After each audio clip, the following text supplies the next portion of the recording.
Hello and welcome along to episode 5 of The Treasure Rats. It is a pleasure to have you all with us. Last session we had a furious debate as to whether swing or electro swing is the way forward in life.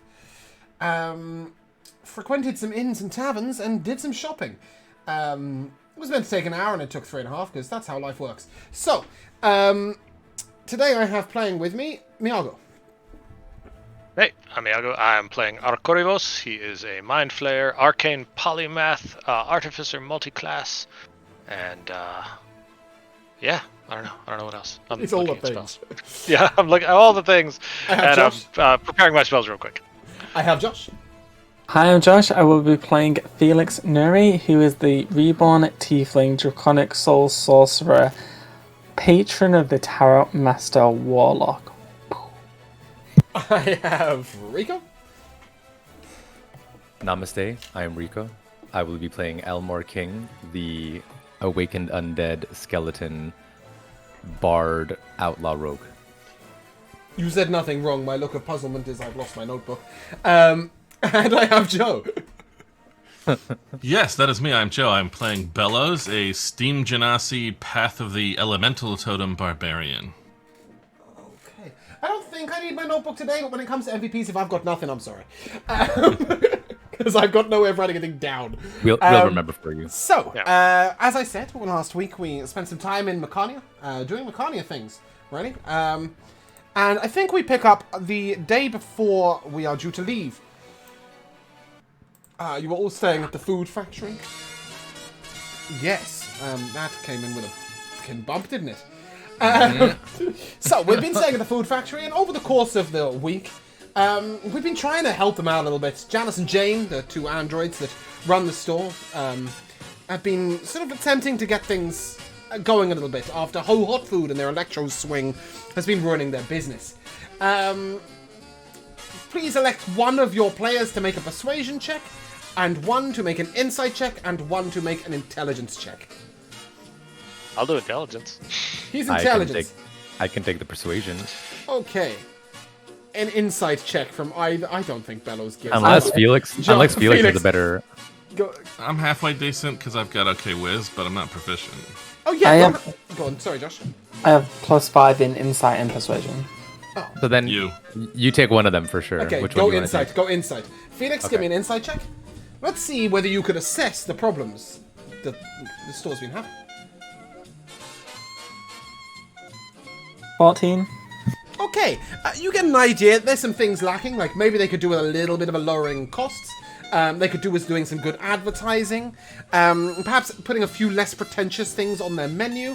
They could do like 2-for-1 cocktails on a Tuesday. There you go. They're doing 2-for-1 cocktails on a Tuesday. They're introducing a range of fancy new cool drinks that might get some people in. Now let's see if we have the intelligence with which to implement these well. There's a straight intelligence check. Wow. Okay, our Arkorivos is like, I have studied business for 7,000 years. This is how you do it. Goes off without a hitch, but then can you persuade Janice and Jane to actually take up on your ideas? Let's find out. We're about to find out. How about a 16? Oh! Okay, so we needed 3 checks of over 12. Thanks, guys. So, for your excellent work, you may now, when you are in Mechania, stay at the food factory for free. You may also have a 25% discount on all food and drink. Okay. And they will give you a chef's shaker. This is a cool thing that Janice really liked, but he's got a new snazzy one that does a little whizzy thing and hovers. So whoever wants a chef's shaker, take it. It's on D&D Beyond. I don't think it's going to be of any practical use in the dungeon, so feel free to lob it on your loot list or have a little read. So with that done, I'm going to come to each player and ask you. Colette asked you to persuade 3 taverns to let swing be played in them. And Gaz asked if you could persuade 3 taverns for electro swing. Starting with the bard himself, Elle, which side did you fall on? Gaz? I had to side with my girl Colette, I think. I mean, we are getting paid by by Janice and the boys. So A bit of a traditionalist and perhaps a little wooed. He fell on the swing side. Bellows. Yeah, absolutely electro swing.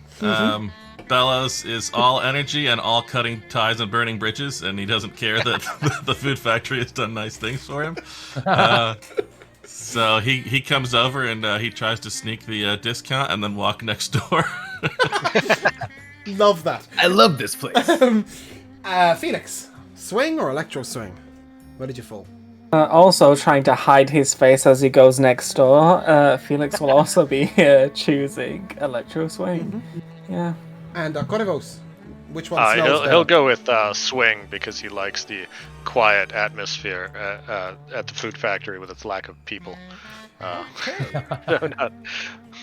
So Chloe makes a suggestion that perhaps you do the right things for the swing group. That's as you fall in 50-50. You do the right thing for the swing group, but she'll see whether she can wheedle you in some good notes with Gaz. So, in order to appease them, if you remember, the Lady Ornacia asked if you could hire a musician for the Plaza Strip. So we'll say that you did Colette's personal quest, because Colette's doing favors to you, but then you got Gaz to play at the Plaza Strip and just pretended that you had nothing to do with it. So, for doing the... Mechania. For helping good old Colette out, she'll give you 100 gold pieces. Alright. Each Otterspot. Together. But she also will write you a song available the next time you return to Mechania. Sick. For hiring Gaz, you gain a 10% discount on your shopping the next time you come back when the showcase trip is over.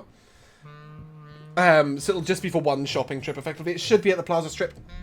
I don't want to roleplay the Plaza Strip. So, yeah, cool. Did we... Okay, you still need to figure a way out of playing music on the train. Currently, we don't have that. So we'll come to that later. And I think that sort of ties up most of the quests. Because you're taking Conic with you, right? Because you're going to the Hall of the Dwarven Kings. Yep, we'll go Please get tell me him. yes, because otherwise your other dungeon is going to look suspiciously like a Hall of Dwarven Kings. Because that seemed like what you'd agree with it, so it made sense. Sorry, go on, Rico. Oh, I just said 100%. Yeah, and don't forget that on your travels you are looking for a battle axe for Yargut. He has offered you a dwarven relic of some sort. He's also given you a wooden... he's shown you the wooden version of it. So you know exactly what this axe looks like. But in the day before, is there any preparation, final chats, anything you want to do? What are we doing? Elle, what are you doing for your last day in town? Interesting. And does it sound like this? I imagine in the time that had passed, I had gotten the chance maybe to jam with Colette and Gaz for a little bit, right? So maybe I'm just like Give having a little. me a persuasion check, and let's see whether you manage to jam with both at the same time and unite the musics in a moment of epic harmony. Maybe not. 12. No. But you were able to at least play with either of them on separate occasions. And in fact, you were really enjoyed in the Electro Swing Bar for your unusual take on typical guitaring music. You know, they love the boom caster. It was a little loud in there, and they love that. Naturally. But yeah, you got a chance to jam with both. In that vein, then, I guess I would be wherever the crew is deciding to sort of hang around it a little more. I'd probably just be hanging out with said musician and maybe having a little jam. Eating, drinking, and talking music. Well, doing neither of the first two, but yeah. Yeah. Well, maybe some drinking. Maybe some drinking. Where do we find you the day before leaving? Probably just gonna try to get a couple extra spells in his spell book, and kind of shoot the shit with any of the folks that sell said spells. Trying to build a little bit of a rapport for him, so they like him next time he comes back with a little more money. Shit, bear with me a second. The spell store I was... think it is.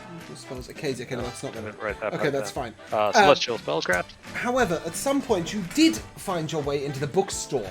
Oh, and in the bookstore you met Forentus. Forentus was a quiet, morose, sad, lonely forest gnome. He offers you 20,000 gold pieces if you can find him another forest gnome in the world. He thinks he may be the last. We all know which race your next character is. But no, if you can find another forest gnome in the world, he will give you 20,000 gold pieces. And must I bring them to you?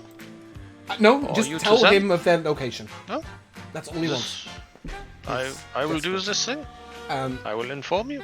And if you can find a way of confirming that he is the last forest gnome, he will bequeath to you his ancestral amulet instead of the 20,000 gold. You don't get both. All right. So it's either bring him proof that he's the last one, or find him a forest gnome. And you also found some really interesting and unusual books in there. One of them was on the smells of electro swing.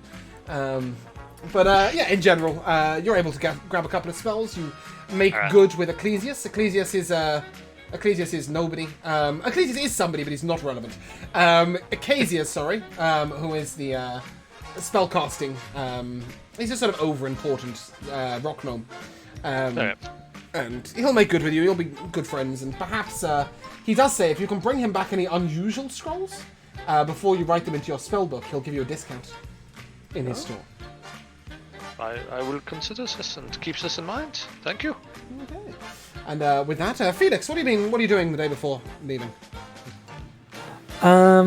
Probably trying to get more familiar with my cards and the kind of influence that they can hold on people. And if there's I don't know if there's a library in town or not. There's a bookstore. There's also there is a library, but it's just full of old books about dwarven ancestry and gnomish pride. Then I will. It's nothing of interest. Yeah, then I'll go to the bookstore and be trying to find, because when we spoke to his Harrow Master, he said my last name, right? But did he mention dragons at all? Yes, he said you were born under the influence of a great dragon. Yeah, so I'd be trying to find any books I can on dragons or any that mention my last name or anything like that. You have a really good search. After a while, they tell you that perhaps you're looking for somewhere with older archives. Val Shara, Perdition, and Academius are all mentioned. So that's the Mind Flayers, the Drow, and the Forbidden. Yeah. Alcorivos might have had a little more luck, but you are not a scholar by nature. But you at least do some searching, and you do discover that there are many dragons who have shortened versions of their name. So perhaps you're looking for a longer version of your name. You do also have the same dream twice more. And on the last dream, when I say dreams, I think most of these are waking flashes, not actually sleeping dreams. And on the last one, there is a moment where you hear a cry out. You think the voice might be Brandy? She's the vice captain of your ship. Yes, I remember. I saw that. Who the fuck's Brandy? I think that's Brandy. Okay, and the dreams are of losing control, right? It's the same vision I had before. You're not sure. Losing control might not be the right... It's either having to make an emergency landing, or crashing, or perhaps under the influence of another magic. You're not sure what it is, but you know that it's not just standard landing. Yeah, something's amiss. Indeed. Right, okay. Then I probably... maybe... Are we going to roleplay being on the ship and getting there, or not? Oh, yeah. Oh, yeah, then I'll wait till then. Yeah. I'm not going to miss a chance to airship. And Bellows, what are you doing on your last day? Probably not listening to this. I would be using the job about putting the music in the train as a pretense to talk to the people who run the train and try to get get allowed into like the engine areas and the maintenance areas of the train system, and like maybe even try to like ride in the engine compartment, checking out the lightning elementals that power it, kind of stuff. Are you trying to be like subtle and deceptive? Are you trying to persuade them to let you, or are you trying to sneak on without being noticed? I am probably no, I'm not trying to sneak on. I am probably trying to use bluster and say like, hey, we've been tasked with checking out some of the operations of the train, and I need to get into the engine compartment for a few rides to see how the music would interact with the lightning. I love it. Give me a persuasion check with advantage. That's brilliant. How the music interacts with the lightning. That's 10 because I'm a -2. It's somewhat rhythmic. You sort of bumble your way into some of the engine rooms, but it's not too long before a dwarf turfs you out. What are you trying to find out in there? What are you really just trying to get a look at? I think it being the only sort of like crazy energetic and mechanical thing here that he's into, and also having been like, I made a joke, but I think the Bellows is genuinely jealous of that guy's lightning suit from the encounter we had before, and is kind of like, lightning is technically an element, sort of. Not one of the main four, but it seems kind of cooler than the other ones. Okay. So he's digging into lightning, basically. Yeah. You discover a few things that you're quite excited about. Go ahead and give me an intelligence check and see what you understand in them. Sure. First of all, you notice that it gets as much energy from thunder as it does from lightning. Very interesting. I probably don't understand it, because even though my intelligence is not bad for a barbarian, I rolled a 2. Okay, that was one you got regardless. You do see that there seem to be some kind of forked rods that collect lightning, but you have no fucking clue how they work. There's also a sort of a propulsion system where like electric filters through and goes to the back of the engines, where it sort of shunts it up the hill. You've got no idea how that works either. You're also incredibly disappointed to discover its top speed's about 15 miles an hour. Right. Which is probably about the moment the dwarf was like, what the fuck are you doing in here? As you were trying to make it go faster. Or something. Fiddling with things Alright you then, shouldn't it's fiddle stupid with. anyway. But with that, you do receive the news that, get an early night. We're setting off before the dawn. It's going to be a sort of 4 a.m. departure. Alright. And the following day, this will be pretty evident as to... Oh my god, what am I doing? Pretty evident as to why I tried to change the scene on Roll20 on my stream. It didn't work. Absolutely nothing happened. As you will see, there's so many buttons to click. There we go. No. Yes, maybe. I don't know. Yeah, there we go. Cool. Yes, so you will see that these new metal plates have been fitted to the bottom of the ship. And whereas at first you guys thought, what the hell, this is going to make it heavier. No.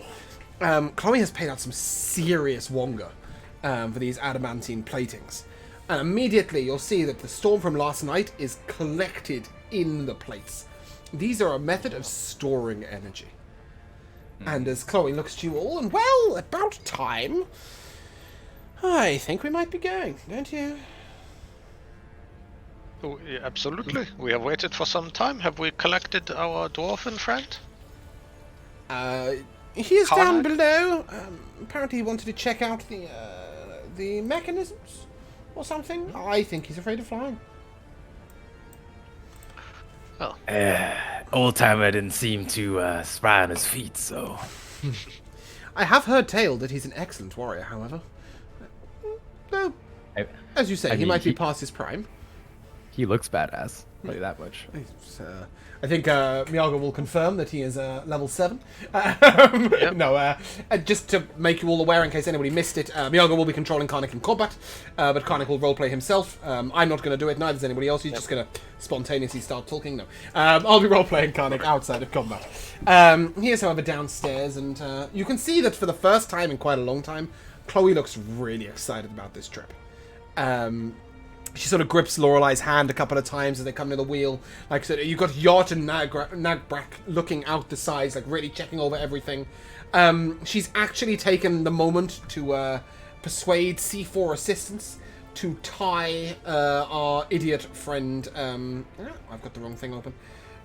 Our idiot friend, Sephi, down for takeoff, because it is going to be a raucous takeoff. And so, a raucous takeoff is what you asked for. Felix. Yeah, before we take off, I'd like to... Give me one moment. Sorry, I was not saying Felix go talk. I was saying Felix.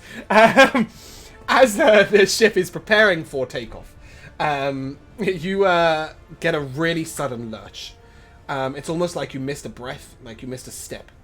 You're standing on the top deck, but suddenly you see yourself not in the top deck, but below decks. And as you look up to your right, you see one of the engine cores turning, which means that the ship is either on its side or upside down, and you are down below for some reason. Within a moment, the vision is gone. I turn to you. Yay, love that for me. I will continue going over to Cleo.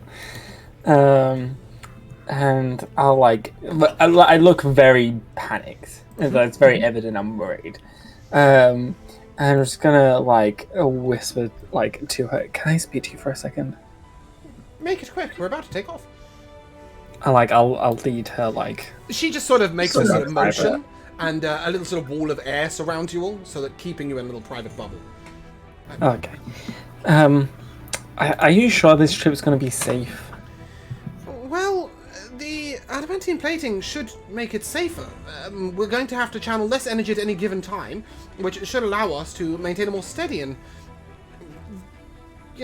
balanced progression through the sky. The takeoff could be a little more sketchy, but after that we should be absolutely fine. Why? Have you got reason to worry? I had a vision. Oh. What sort of vision? What did you see? I saw that the ship was maybe we were having trouble landing, or I don't know, there was some kind of difficulty. I heard someone yelling or maybe screaming. And then heard to be this trip? Well, no. I saw that the ship was on its side, the engine was spinning. Felix, we've recovered from worse situations than that. I understand your worry, and I do pay great credence to your visions, but until you can give me a time or date, I frankly can't afford to not fly because of a vision. That's not how they work. What do you mean? I can't just give you specifics. No, indeed, I'm not blaming you for that at all. I'm merely saying we can't keep the ship docked just because it might be this time. We'll prepare for all occasions. I will make sure that when we come to landing, everybody is strapped in safely, okay? It's the best I can offer. Felix will just kind of very sadly nod. But And then- Phoenix, and then she puts her hand on your shoulder. You let me know if you see anything else, even minor details. Maybe a view of the terrain, where we are. If I get an idea of where we are, I can avoid it. But I can't keep my airship docked. It's my livelihood. Okay. And I know you might feel it's risky, but we're glad to have you on board. He won't say anything to that. Okay. With that, she'll then... oh, sorry, go on. Sorry, yeah, I was just gonna say when she brings the walls down, Phoenix will walk to go downstairs. Is that the right term? Downstairs. Yeah, it's literally there's a top deck and then a Below medium deck deck. and then a below deck. Yeah, it'll go down. Below deck, I think. Yeah, it'll go below deck. But as he does, he'll draw one of his cards. Okay. You all feel a tremor thrumming through the ship. This is not the track I was doing for. Bear me a second. You feel a thrumming through the ship. You feel it's almost trembling with pent-up energy. It's getting ready to leap off into the sky. I assume Bellows is top of the deck. You will Definitely. notice sort of a power that's coursing through here. You're more susceptible to the elements than most. Almost like you're at the center of a storm, but the skies are perfectly clear. And all of a sudden, as she raises her hands, you see that the sort of ship, all of the what do you call them? Sails. Billow with air that was not previously there. The propellers begin to roll downstairs. Felix, you will hear all of the engines begin to rotate, and anybody who's looking over the side will see lightning begin to crackle almost up to the railing. As with a sudden jolt, I need a dex save from everybody. Right. Bellows, you can make yours with advantage. Oh, look at that. I think that's a thing, right? That is, it's if you can see it, right? Yep. Yeah, okay, cool. I was just checking that wasn't a specific barbarian subclass. I got a 16. Okay. 20. Anybody who got below a 10? Yeah. Yeah. Even with advantage. Oh! Okay, Bellows Roll a is 2 way and a too 7. close to the edge, right? And all of a sudden, you just see Bellows, his hands on the rail. He's on the ship, but he's like half on the ground as this ship leaps 60 foot into the air. Just straight up. All of the rest of you catch yourself quickly, so if she had warned you it was going to be rocky. Bellows was far too busy looking down at the lightning, wasn't holding on very tightly at all, and suddenly he's tossed to his feet. Felix, you hear this sort of loud dwarven cursing from downstairs. If you do care enough to go and investigate, Karnik is sort of laid on the floor with his huge great axe over him. He's not unconscious, but he's close enough too. He's a little pissed. But the ship leaps on into the air, and it's one of the smoothest takeoffs and journeys after that you've had in a long time. The ship begins to glide through the air, veritably, across the sky. And, we begin to make swift progress. Now, I am not sure we've actually... Have we put a mark on the map? We haven't. Not for the Hall of Dwarven Kings. Indeed, let's get that done. So, where you are flying to is not that long a journey. It's a little way. I have to do a lot of searching for this.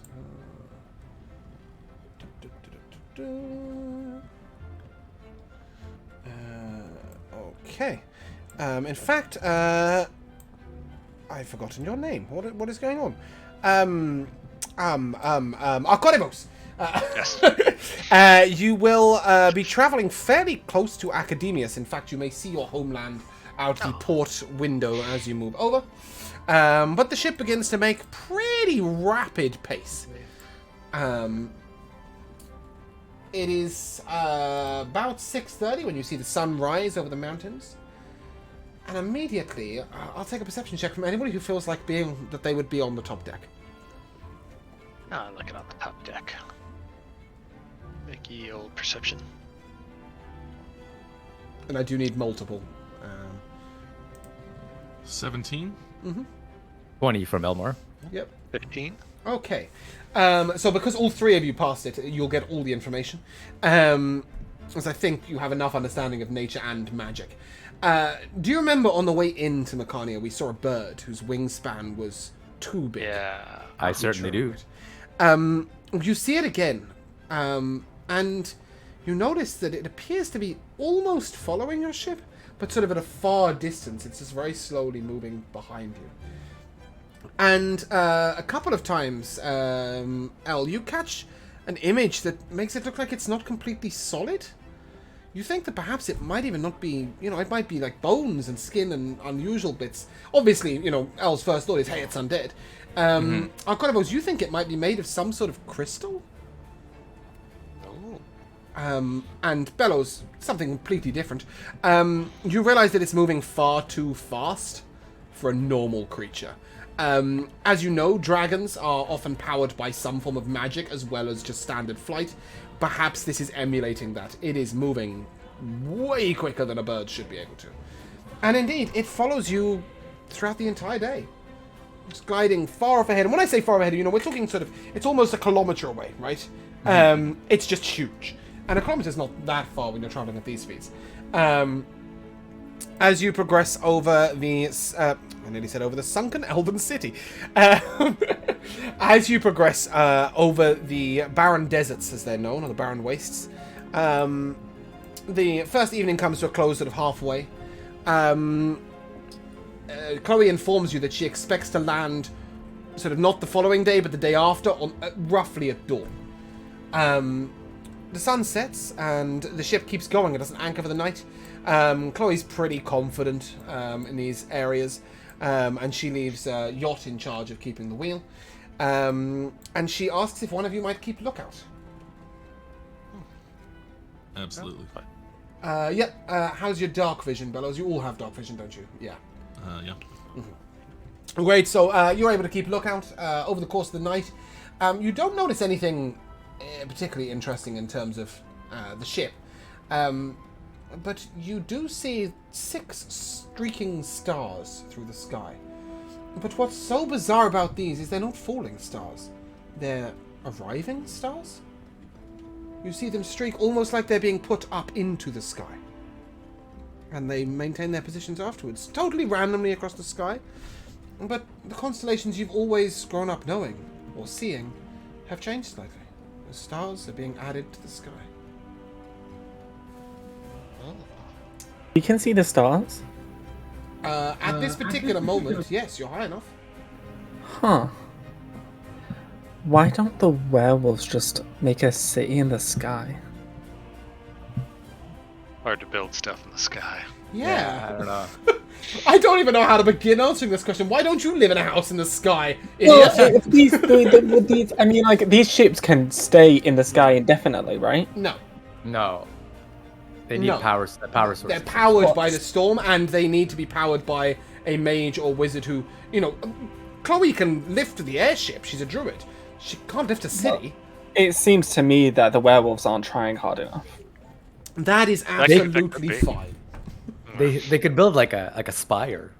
Well, They have done. tried, and they do have an observatory that during the summer months can occasionally give glimpses of the sky through thin cloud. And they are known to go up in airships, but they don't really like it, and they can't worship properly from there anyway. Also, really dangerous to transform into a werewolf, like to transform into your bestial form while on an airship. Those places are really small. Anyhow, the night passes otherwise without any further happenstance. In the morning, is there anybody that Bellows would mention this to, or is he just like, cool, stars? Yeah, I mean, I think I would talk about it. Just to whoever showed up first, and then leave it after that. L, we'll assume that you heard this. Give me a religion check. I know that's definitely an L strength. I mean, a 10? Yeah, some guy talked about some guy that put stars in places sometime at some point. You can't remember much more than that. I think somebody wrote a song about it sometimes. Some brother. Something like that. Yeah. Mustn't have been very good. And with that, we see the dawn of the day. The sun sort of as it falls across the sky. This morning, you will notice. Oh shit.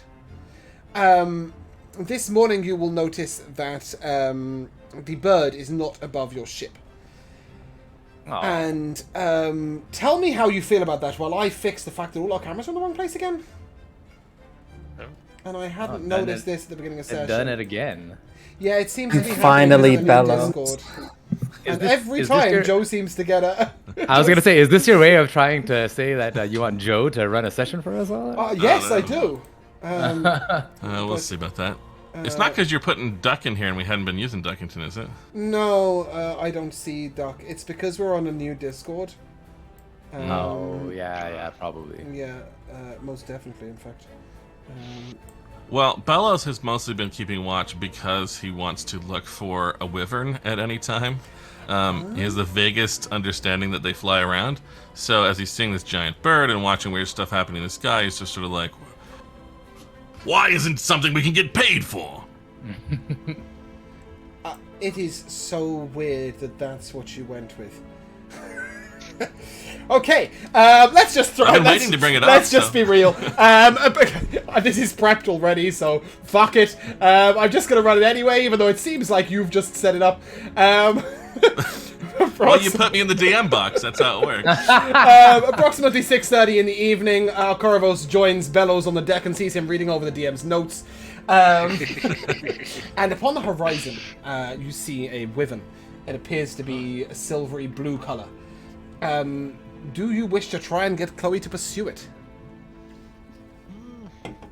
Or, okay, so a couple of things actually that I should mention first. The group know that it's a hell of a lot easier to fight a wyvern when you're on foot than when you're in an airship. The airship could potentially take damage from the wyvern, which could then cause it to fall. Blue wyverns tend to have things to do with lightning as well. Lightning is what's keeping your ship afloat. I suppose, with a leading question, Felix, how are you feeling about chasing a wyvern? I would not like to see my vision come true, so... Not today, then. But it's 600 gold. Maybe we can just fly above it and I can jump onto it. It is a lot of coin. It is a lot of coin. This is true. We only need the eye. Just pluck it- that and get out quick. Is it flying in a general direction, or is it just sort of just Yes, like away from you. moseying away West. from us? West. Fucker. It's flying west. Chloe will also mention that whilst killing it in the air might be easy, extracting its eye in the air will not. We would have to follow it to the ground, which may or may not add many complications.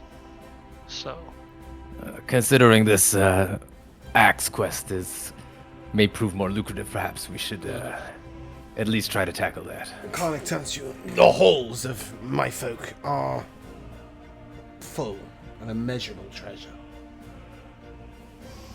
Maybe we can just see where it goes, so we know where to go back to later. agreeable? I don't know if they have homes or what these things do. See if they nest or roost somewhere? They tend to fly from mountains to mountains, though occasionally they do land close to the ground. I know of a place where there is a wyvern's nest that is visible from the sky. Perhaps after we've completed this and returned to Mechania, we might head in that direction. It's close to the city of Evernight. That'll do. That's why you're the captain, Captain. Indeed. Oh, okay. Get a good night's sleep. We'll be landing early in the morning. Alright. And with that, we shall just fast forward, zoop, all the way over there. And we begin to arrive. Now. Because well, Sorry, carry on. because it is a new day, I'll reshuffle my deck and pull out a different card. Okay. Thank you. Okay. I don't know if this gives you vision, but we're going to do it anyway and see what happens. The Scarlet Rose will land. Do you guys see from the Scarlet Rose's token? I don't see anything. So yet. currently the don't map is see all anything black, yet. correct? Zoom Correct. out. Great. Go ahead and place your character tokens at the very bottom left. Bottom left. Where am I? There I am. Scarlet Rose will come to land roughly over there. Yes, exactly. Fantastic. And with that, Scarlet? Yes. Chloe will look at you and say, there is a forebridge a little way to the northeast. That should lead you in, according to good Karnak's map. Try not to die. Whatever you say, Captain. Thank you very much, Captain. I was making notes. That's why I was late. Yes, and our ally Karnak will, I imagine, be of great use, and make sure that we are safe, Captain. So Don't get not him worry killed for us. either. The pay will be much worse. Yes, well, in consideration of the financial benefit, we will do our best to keep him alive. Actually, I've suddenly realised he's not the guy who's looking for an axe, is he? His payment is turning up. So, yeah, no, yeah. Oh, it's Yargut. That's right. Yeah, you won't lose any money for letting Karnak die, but it could be a pain. Although he does have a very nice axe. Regardless, you are able to make your way up to the forecourt where you can just drag yourself all the way up to the northeast, and when you can see a bridge, you may stop. Right. Yep. On the way, though, I wanted to chat up Karnak a little bit. Oh, okay. And ask him, you a superstitious man, Karnak? No. That's a shame. We've got a fortune teller in our midst. I thought perhaps that Felix could draw you a card. Well, I had a friend once.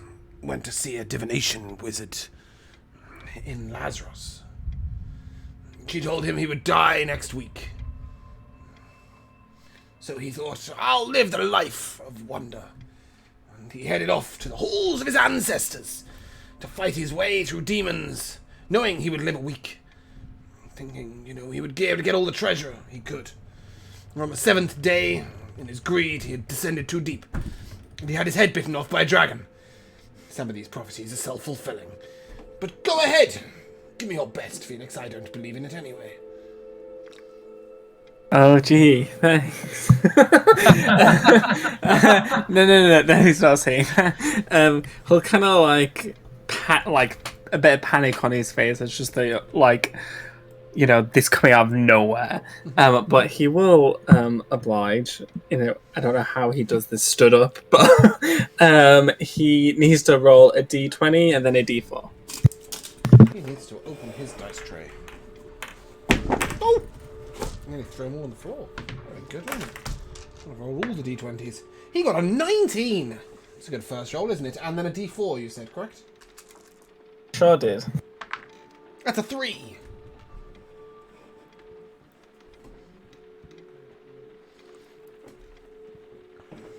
I thought you were the fortune teller. It looks like you're reading the cards. Do they tell the fortune? It sure does. Sorry. Okay, so I'll hesitate and then flip over the card. It's the sun and it's reversed. And he kind of looks at the card and then looks at him as if he must have drawn the wrong card. Surely it can't be right. Okay. He doesn't really say anything. He just looks at him no, I must have got this wrong. Well, does it have anything interesting worth mentioning? Do I die today? No, I this was all a bit sudden. Give me a couple of minutes to think about this, and I'll get back to you on that. Inaccurate and ridiculous. Well, I can give you a prediction. We need to cross the bridge. And as he looks down, there's sort of it's a 150 foot drop either side of this bridge. As you look across the bridge, there is a single door wrought into the stone. It's a door of iron and wood. And on the front is a golden foaming tankard. Nice. In colour, probably not real gold. Alright. Well. They are beer enthusiasts, it seems. This is good. It means they are probably a chill people. But everyone, stay close in case the bridge collapses, so that I may make us all fall slowly and carefully. Actually, if you could just stop moving for 1 second. Yep. I need to reset something. As I've got no control of the music. We all back? We all see everything? Yep. Great. Fantastic. And I now can do things with the music. Yes, as you approach this door, Karnak looks at you, and by tradition, the door will only open for a dwarf. Let's see if the magic of my ancestors is still at work. And with that, he gestures for one of you, perhaps Bellows, to see if you can open the door. Yeah, sure. I'll go up and try. There is no handle. There is no apparent way of it opening. It doesn't. You don't even know if it swings in or goes up. If I were a dwarf, would it just notice? Allow me to show you. And as he goes up, he sort of places a hand simply up against it and says, I am Delzoon. And with that, slowly you hear this sort of cranking and noise as it rises up. And it allows you all to enter. And as you enter, 2 torches, one on either side of the room, I think they should have just lit up, light up. Indeed. sputtering into flame. However, immediately your ears will catch something. Who is our resident perception bitch? It's Bellows, right? Yes, pretty much. fantastic. Let's see how your ears are, Bellows. Go ahead and give me a perception check to see what you can hear. Jeez, we're on a lot of 2s today. 7. Oh, yeah. It sounds like a dungeon. Imagine. Dungeon sound. Yes. You think from that sound that maybe it's a dungeon that goes down into the ground. Excellent work. Yeah. Brilliant deduction. It's too quiet in here!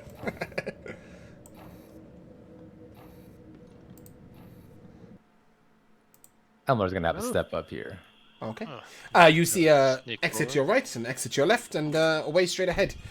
Karnak turns to you, and it is likely that the door to the stairs leading down will be straight ahead. If you wish to explore the passageways, I suggest we head left and right. If you wish to make our way straight through, I suggest we head straight onwards. We are the exploring type. What do you say, boys? We have come all this way. We might as well poke around at least a little bit. Yes. Okay. Agreed. Fine. I'll make my ways to the right entrance here. Okay, cool. Yep. As you head round, you see a rickety wooden door that appears to be crumpled inwards. Can I confirm, can you walk through that door, El? Or do you need me Let's to remove it find first? out. Yes, I do. Okay, cool. I thought that might be the case. This is going to be slightly annoying. There we go. As you look into the room, you notice that there are 3 skeletons upon the ground, all of which appear to be dwarven in nature.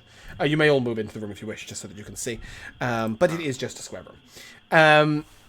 You see skeletons, and around are a couple of old rusted dwarven weapons. Karnak looks over, and it would seem some of my ancestors fell here. Though in battle with what? I'm unsure, as he sort of moves the bones around a little bit, but you can only find the bones of dwarves in here. So, whatever assaulted them, it looks like it won. From Well, what I know... consider- Oh, sorry, go on. I was gonna say, considering the state of them, this whatever attacked them did so centuries ago. It may Likely, even be yes. that when the Sundering happened long ago, this place is undisturbed since. Though vultures may have picked at their bones. If a vulture Those could cave- fly in here... those that'd be cave incredibly vultures, impressive. that's I know, right? A rat, perhaps, or something, I don't know. Regardless, other than that, the room appears to be empty. You can pick up 2 rusted hand axes if you wish, but you don't even know if they'll manage to survive hitting an enemy. Nah. Okay. Shall we Alright. try the way to the left? Where'd you go, Karnak? There you are. Yes. All of these doors appear to open to non-dwarves. Imagine that. Before you see a regular iron door. Yeah, Bellows sort of puts his ear to the door, but I'm afraid your perception check from earlier is what I'm using. You're not Nothing. sure. But a good shove will open it, and you can roll initiative. Alright. Yes. Sure, I got said my that in token advance, to be highlighted. fair. There we go. Oh, nice. Quick. Just for convenience sake, you can attach Miyago. You can just attach Karnak's initiative to Karnak. your own. Yeah. Okay. Just so that I don't forget anything. So we've got a 19, an 18, a 15, and a 13. Is that correct? Yes, it looks that way. No, I rolled a 21. What? I'm kind of curious about something. So I have a 19. I'm going to see if I can roll his initiative from his sheet. You can, but I've I got- can't apply it anywhere. Oh, okay. I see Because I'm using Arkorivos D&D on. 19, Bellows 18, Elmore Yeah. 21, and Felix 13. Yeah. 19, 18, 21, 13 is what I've got. As you enter, you see 3 rat-like creatures. Arkorivos, you may have heard of these. Go ahead and give me a nature check, please. Alright. You may have read of these, I guess, is a better way of putting it. Yeah. Do a lot of reading, but 10? Yes, you think they're rat-based, but perhaps demonic in nature. I think you've heard them called wretches or dirches. You're not sure. These are some kind of minor demon. You do know These that look their like talons, rats to me. their talons look poisonous. Also, I sort of assumed Bellows was the one who opened the door, right? Is that correct? Can't Do you want me in front of me? You It's may. probably Bellows, I think, to open doors. Good either way. Yeah, I mean, Elle, it's your turn, so you're up. But yes, I just... Well, I can't really see you can move anything up that's to happening people. from my. Well, I think in this situation, Elle would probably sort of just like start up some battle music for Bellows in front. And we'll give him a little bit of bardic inspiration. Okay. Cool. And maybe I'll move back Okay. through Karnak here and let the big boys take care of the little Okay, rats. I'm not necessarily... You can take this back if you want. What I should have said when I was responding to Miyago's 10 is these creatures he knows to be fairly pathetic. You can use your bardic inspiration, but you are effectively fighting rats. Got you. Got you. So if you want to undo that, be my guest. Nevertheless, stepping up to Bellows, a creature attempts to bite you with a 12 to hit, No, that does not hit. and then he will claw you afterwards with a 12 to hit. That's what you tried the last time and it didn't work. Arcorivos, you are. Alright, so the first thing I'm going to do is actually use my bonus action telekinetic shove to try to shove the one that is right in front of Bellows 5 feet back. Yep. So I get him out of the front there. So he gets to make a strength saving throw. Okay. That's a 2. Alright, so he is pushed 5 feet back. Mm-hmm. So then I can get in to occupy that space. So I'm Yep. going to move a little bit more. So this one here will get an attack of opportunity because I left his threatened area. I think you're the If only you'd like. person who can see how many are in here if you wish to call that out. Alright, there are 3 of them. It's a nat 1 for 3 on the attack of opportunity. Alright, brilliant. So the one that's immediately in front of me here, the one that I did not shove. And since I'm in melee, I think I'm just going to try to lash at him with my tentacles, my face parts. Yep. And there we go. Let's see what I can do. AC 13. 13 will hit. Alright. 6 psychic damage. Okay. He looks annoyed, a little upset, All right. and slightly offended. Alright. Well, that was an action, a bonus action, and some movement. So I am done. Do you want, what's his name? To go now? Yes, please. Perfect. Okay. He's got 25 feet, 5, 10, 15, 20, 25. Sorry, Bellows. We're going to try to make a hole for you. Well, here, let's go for the one that got shoved. Yep. Karnak. Let's see, and I believe he gets 2 attacks. So let's see He does what indeed, and he has the Great Weapon Master if you wish. do. There is a Yep. rolling version of that, just to make life easier. Oh, that's how that does that. Okay, we'll use that first for the first strike. There we go. Ooh, an AC of 4. Does that say 1d20 minus 5? Yeah, I don't know if it's adding any of his other bonuses. Shit. It might It be should just minus 1. No, I've just miswritten it. Because it should be plus 2. yeah, Well, that would be it's an a AC of plus 6 then. Would it? Um, Wouldn't it be an AC of 11? Oh, no, because... It's a 9 on the dice. well, right? so he gets a plus 7, but then minus the 5 puts it at a plus 2, and it looks like it rolled... It rolled a 9. Yeah. 9. Oh, 9 no, it plus- rolled a 9. You're right. Yeah, Yeah, yeah. that was- So okay, an number's 11 wrong. will hit. Okay. Um, Oh, well, delightful. All right, well then, let's see if the damage is right. 1d12 plus 14. That's a lot of damage. It's a Great Weapon strike, right? Yep. All right, well, That damage works, works, right? right? 16. Okay, yeah. Did he hit the same one as you, or the one next to it? The one next to it. Okay, He went it is for this one. severely wounded. All right. He's just gonna go for a regular strike then to just finish it off and just be more reliable. Oh, and an AC of 26 But he did roll yes. a 19, which should be a critical, because he's got Yes, improved critical. Yep. So 6 damage plus, I don't know, I'll just roll damage again. Did we do dangerous crits in this, or did we not? What did we decide? Did we decide it was regular roll plus max damage? I think we did decide that, right? Yeah, I think we did dangerous crit. Yeah. So we could just add so you can just add 12, a 13, 14, flat 15, 12. 16 to that. Yeah. Yeah. So that's 16. Okay, cool. Yeah, that is one really dead rat. Excellent. Obliterated. Now, 5, Yes. 10, 15, 20, okay. And that's as far as you can move. But Okay, he made a cool. hole for Bellows. Bellows! It is your turn. All right, I'm going to blunder through these people here. Get in there. Yeah, I got. Well, I don't care. Well, I don't want to waste things on these guys, but yeah, I'm just going to. Yeah, I don't care. I'm gonna be out of the way. I'm gonna let. So if that one on the right wants to try to hit me, it can. No, it can't. It has used its reaction already. Okay, cool. I didn't notice that. No, you. So I will hit the one. You wouldn't have noticed. Don't worry. Oh, cool. I will hit the one on the top left corner, or attempt to do so recklessly. Why not? Okay. Yeah, that's gonna be a 24 to hit. Oh yeah, that'll hit. Do it. For 8 bludgeoning damage. Okay. Yep, it's a wounded rat. And I forgot in the meantime how my stupid thing works, but I think I still have to be near people for this. Yes, I will use my bonus action to continue harrying that thing in the corner. If anybody else wants to try to hit it, they will have advantage with my help. Cool. Bonus action.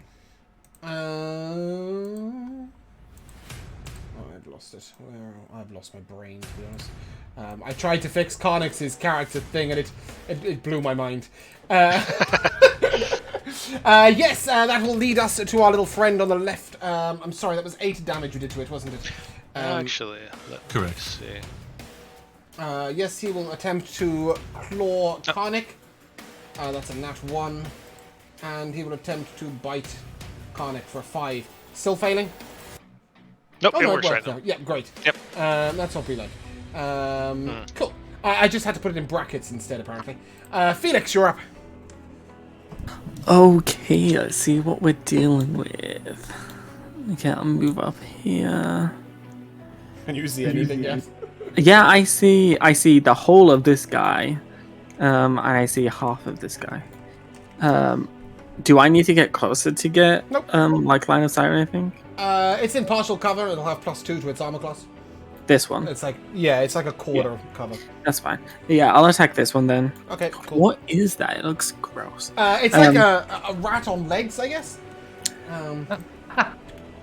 If you say so. As opposed to those regular rats that don't have legs. Yeah, that don't have No, legs. like it stands out like a Slither. man. Yeah. Well, that's loose. I will. Well, see, in England, rats. They slither. In the Treasure Rats channel is an image of what you're fighting.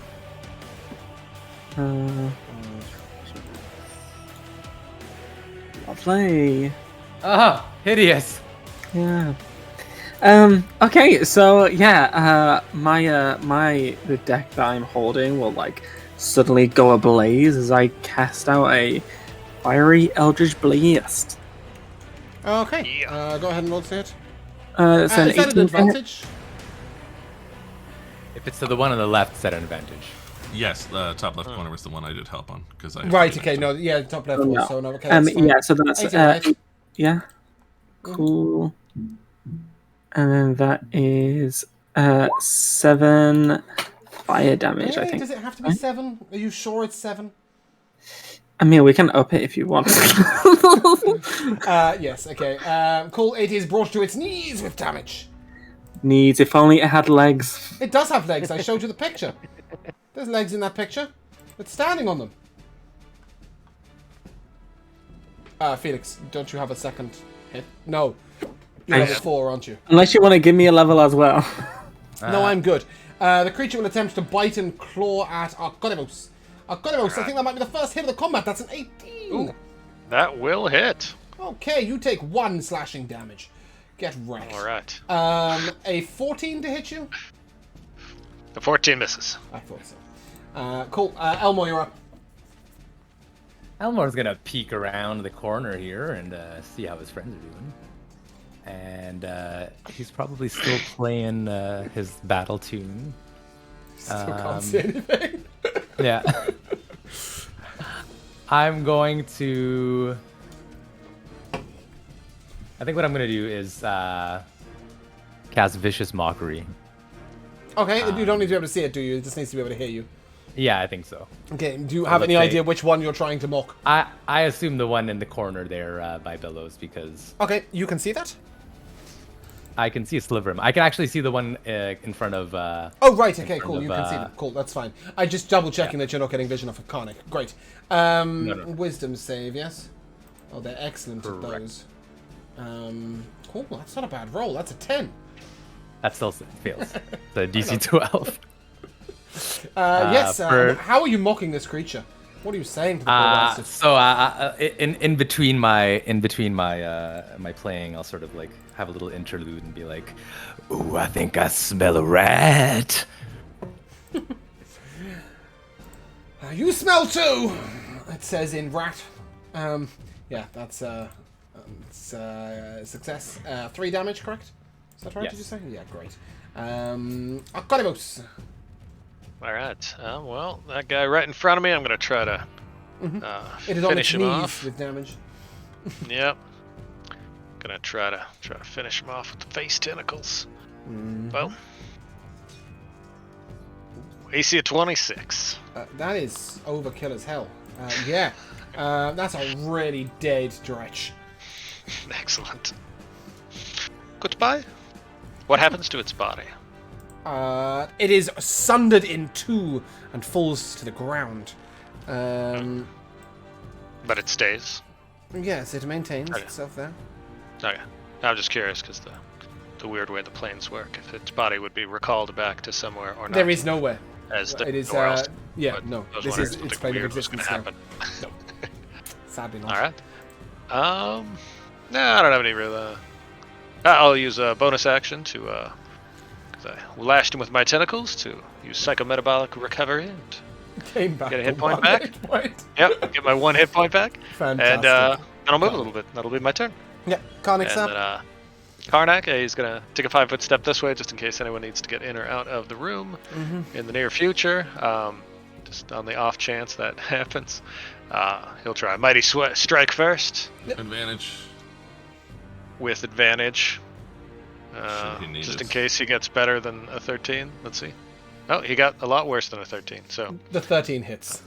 as long as the 13, that's well, just in case he got a 19 or 20. All right, 15. Great Okay, axe that is damage. a really dead rat. Right. And with that, as you sunder these creatures to the ground, Karnik sort of looks around and, well, I think we might face tougher enemies on the lower floors. I would imagine that things such as those would not be enough to overcome the defenders of this place. Well, in any case, do the rats have any treasure? Not even one of my companions would fall to these idiots. Yes, they through do. their pockets.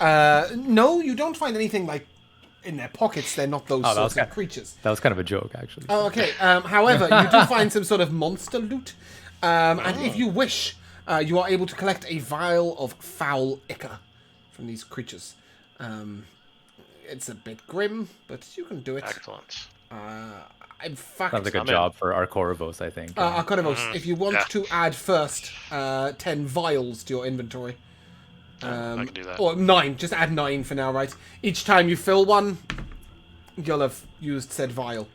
All right. Yeah, so you can Sounds just reasonable. collect the blood of everything in the entire dungeon. Nevertheless, 38 XP each. It's going to be a long journey to level 5 at that race. But you are able to clear out that little area. Those were the creatures that were scratching and squeaking that Bellows couldn't hear because he was too busy listening to L's bluster. Yeah. Bellows battle music, man. Yeah, that's something like that. Cool. It was very good. You may proceed if you wish. Little something to warm up to. Yes. Gets the blood flowing and all. We don't want to be getting hurt now, you know. I think my favorite part of this campaign is Elle standing 10 foot away from doorways. Every time there's a passageway, I was like, I will stand here and wait for you to die. Yeah. It's so Wait beautiful. for you to spring the trap. Is everything safe? Okay. Yeah, it's just I really enjoy watching it happen. Yep. So again, you will note Conic will remind you if you wish to see everything, take a right or left. If you wish to get downwards, go straight over. He does note that as we are in the halls of his ancestors, you may find loot and treasure to be found down these side corridors. What was the XP that we got? 38 38. each. 38, sorry. I was looking at vials. Perfect. Okay. Oh well. You are blocking everybody over there, Felix. This always Yeah, right. I don't know which one we want to go. Okay. Our Corivos is just gonna start going left. Left is always right. Great. I Left love is that. always right. Indeed. You look down the corridor. You don't see much. It's just a corridor. It's typical dwarven tunneling. It's incredibly well wrought. The walls are sturdy and strong. All right. And we came to a door. Have you? I don't know. Oh. It just stopped, or did the tunnel just stop? No? No, I can see that there's more ahead of you. There is nothing blocking your way. Oh. Oh, it's just black. There's a black square. Okay, I have no idea what that is. Oh, hold on. Did I miss something? And now I'm in darkness again. No, I didn't miss it. You're in darkness? Really? Well, I can see I think me, you need to refresh. and I can actually see up and down, Yeah. but like the actual map is just I black. think you might need with- to refresh. I think that's a bug. Okay. I think you might be getting me blocked by the refresh. dust effect. Okay. Bellows, however, has found a door. Yes, it's a simple wooden door, and this time you do hear the sound of rats Oh, yep. behind it. I got more map now. Yeah. Just kicking down the door. What's the plan? I think there are more of those warm-ups in here. Anybody want to fight them? Elmore's just like tuning his guitar a little bit, making sure that he's ready for. Do you need some more rat juice, Akko? I will not turn it down, you know. And it may be respectful to the burial place of the dwarves if we keep these stretches out of here. As you kick All right, down then. the door, Kick her down, Bellows. And I do. you will see 3 of them inside. However, this is something you may discover a little bit in this campaign. As you bluster in, you notice that it's just 3 more of these puny idiots, and you swiftly chop them to bits. Mialo, like it. go ahead and roll me a D100, please, to see if they've got anything on them. You may all take 38 XP. Ooh.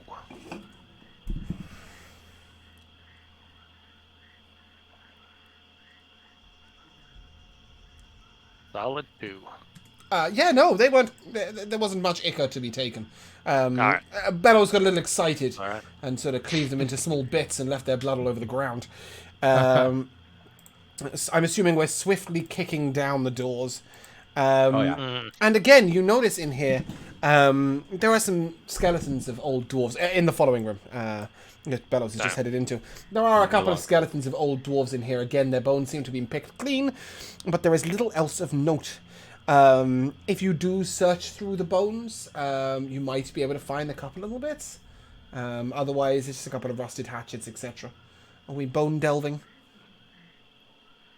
Not today. No.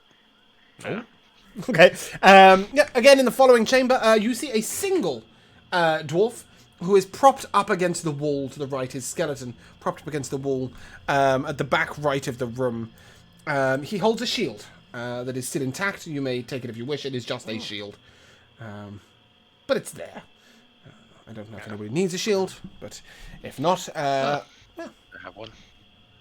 I mean, I'll put it in the inventory since we didn't really care that hard about yeah. heavy No. stuff. And I'm Well, you very also got a strong. bag of holding. I'm assuming that perhaps in your room at the food factory, you left a large pile of Some of the pebbles that rocks. float. Yeah, why not? Sure, Just to sure. mess with the housekeeping staff too. So Well, no, the room was assigned to you guys, right? One of the rooms is permanently on hold for you guys because of your work. So it's there. so no it's one yours. comes and turns down the pillows. Yeah, no, come Oh, on. yeah, man. maybe that. Service. Come on. Yeah.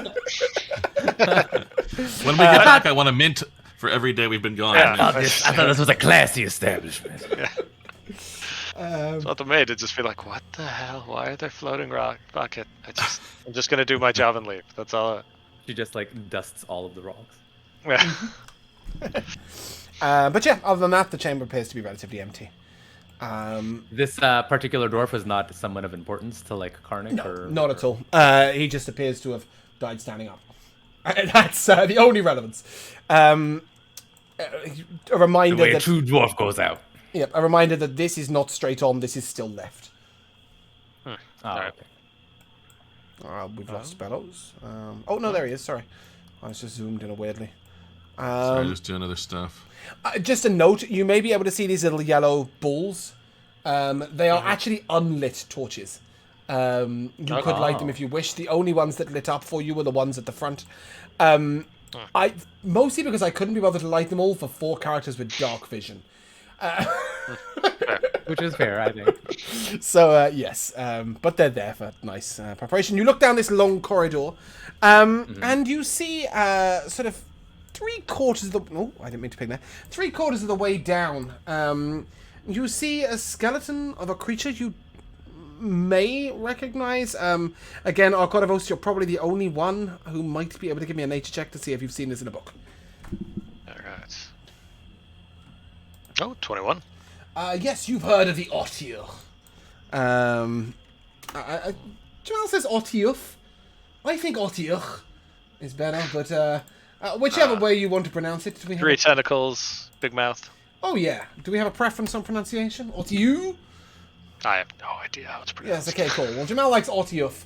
I'm going Otyr. Alright. Regardless, I think it's pretty disgusting, so Otyr is... yes, there is a skeleton of one of those, sort of blocking the entrance a little way.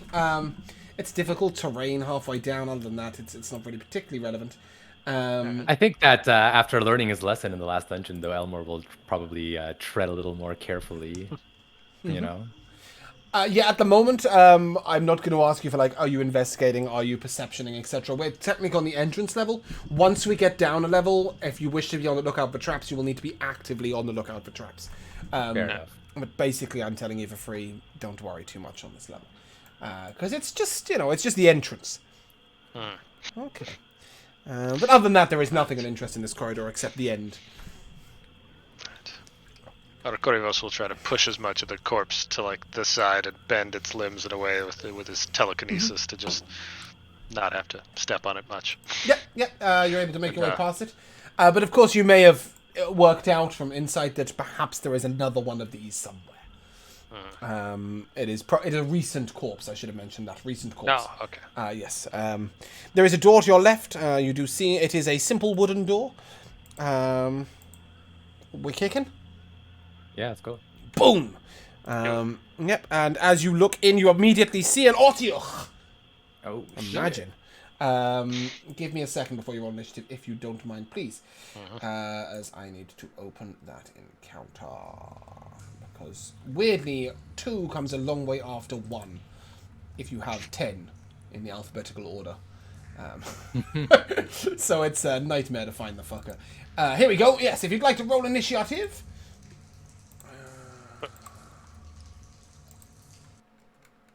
12. Sorry? 12. Oh, okay. The 20 from Elmore? Yeah, And from they all got in this time. Okay. Last time I'd forgotten to click the run button when I asked you to roll initiative. Okay. So I then had to double check. My playlist has vanished. Please fix. Here we go. Battle music. Some of this battle music's going to be loud. Sorry. It's all I'm getting. Yep, there we go. Appropriate warning. That can't be right. El, what's your dex? It is a +4. And El? 18. And Bellows? My dex is lower, but I add my whiz to it with that feat, so I have a +5 initiative. I see. Okay, cool. That does make sense then. Bellows, you're up. And again, you probably were the one who opened the door. So you can just Yeah, stop right. there. I mean, that's the thing. It's like my character's not quite in line with my Roll20 habits, but Yeah, no, that's absolutely fine. At any point Get we go there. through a door, it will always be, unless you wish to send Karnik in, it will always be Bellows who's busted through the door unless you specify otherwise. that's I'm fine. gonna put Because Karnak in let's front face of me. it, Bellows has overtaken everyone at all points. Yeah, so you This burst in, and you see this sapphire, if you Mm-hmm. ever recall, it just says move 20 feet. Is it like charging? Where I'm going to move in a straight line? Nope. 20 feet in turn. Okay, so I'm going to run around this guy down here. But I'm going to really work it up ahead of steam, so to speak. Yeah, I like it. I like it. Why the fuck not? Almost off the walls, kind of like kipping off the walls a little bit, and a real big swing around at him. I hadn't even considered you could do that. Sure, I love it. I was always thinking like you'll run from one enemy to another, right? Or like Right. but I love it. If you got I might enough sometimes. space to charge around an enemy without provoking opportunity attack, why not? Yeah. Reckless, and that's going to be a 21 to hit. You would have informed, of course, your opponents as you went in. You went, I see 3 rats and an Otiuf. Yes, 21 will hit. A slightly less corpsey one of those things over here. You handle the rats. So that is 16 bludgeoning damage with the Sapphire's addition. Yeah. Ooh. Good. And I even roll it with a little bright blue die. Oh, good. I'm very glad. Does that conclude your turn, or have you got anything else? I suppose, someone might want to help me with this one too. And I will continue prodding it and do my bonus help on it. That concludes my turn. Excellent. Let me just check that. Yeah, cool. Elle, you're up. So hearing Bellows call for assistance, I think instead of doing his usual song and dance, I will draw my flame tongue. Oh, Yeah. yeah. And in I there. will take a step in and try to get into a flanking position with this Okay. guy, even though I don't really need to. Are you because- standing in the doorway, or are you moving any further in? Yeah, I'll probably move into this. Okay, great. area. Love that. That's when you smell all the methane gas. And Yeah, go ahead, roll with advantage.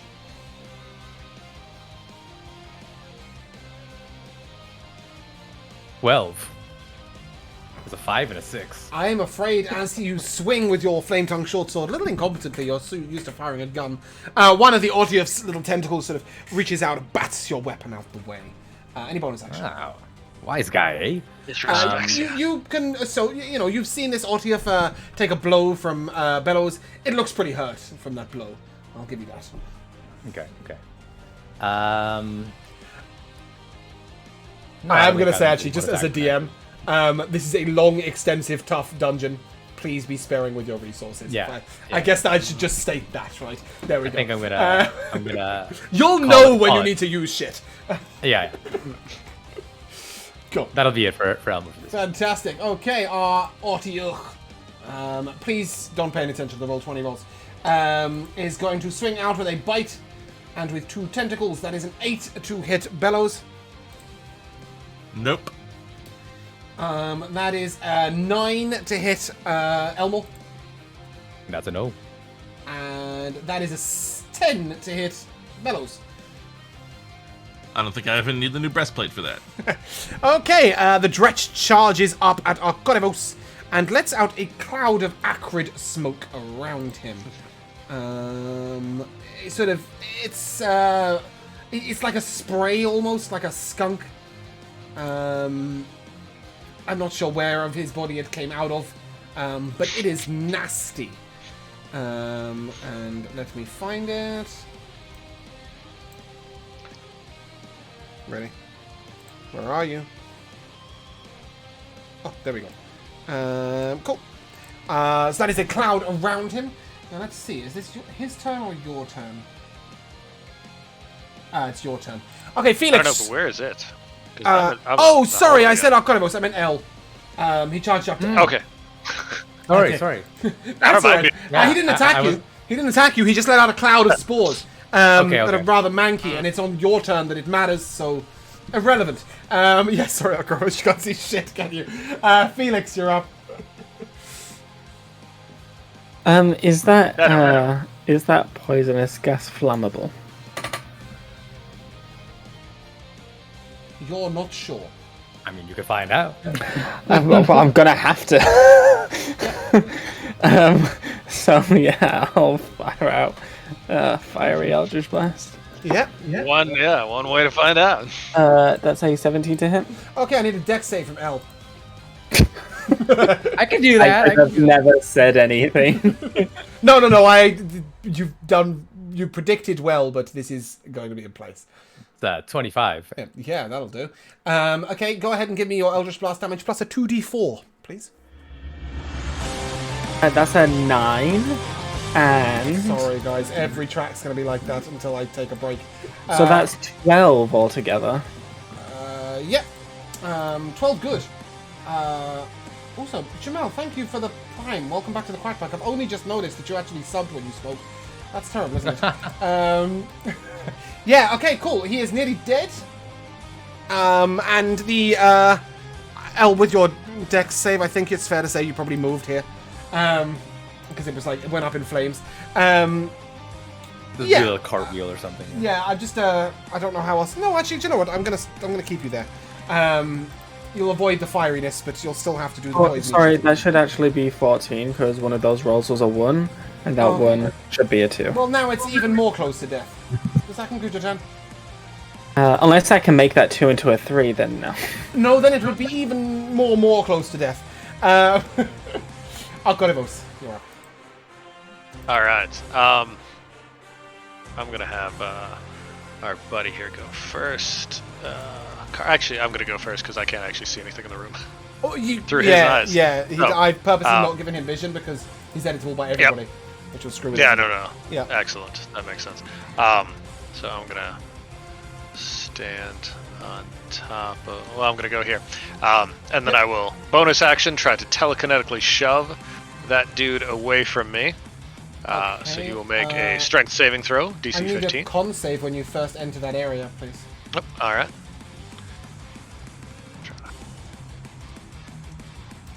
Ooh, 4.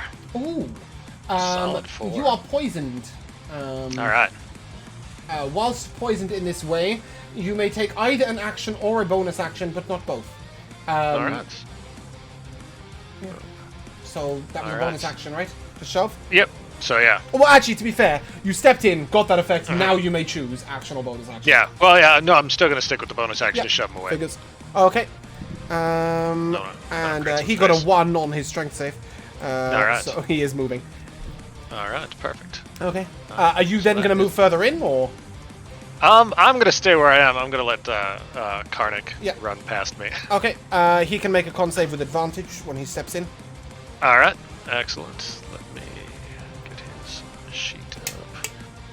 And there we go. Saving throw. Proficient. Oh, and he rolled a 5 and a 6. And you will Or be an 8 or devastated to 9. know nothing happens. You really did roll about as low as you could have got. Nothing happens to him. It's all right. The die 20s are swinging. Sometimes you fail, and that's all right. All right. Well, he's gonna give him a mighty strike. Yep. There we go. If That'll hit. 16 hits, he's gonna follow that up with a. Sorry, are you 24 in striking the damage. Otti Oof or the rat? No, the Right, okay, cool. dretch that was in front of me. Did you say 24 damage? Yeah. Okay, that is He overkill rolled a by 10 on the 22 die damage. 12. All right.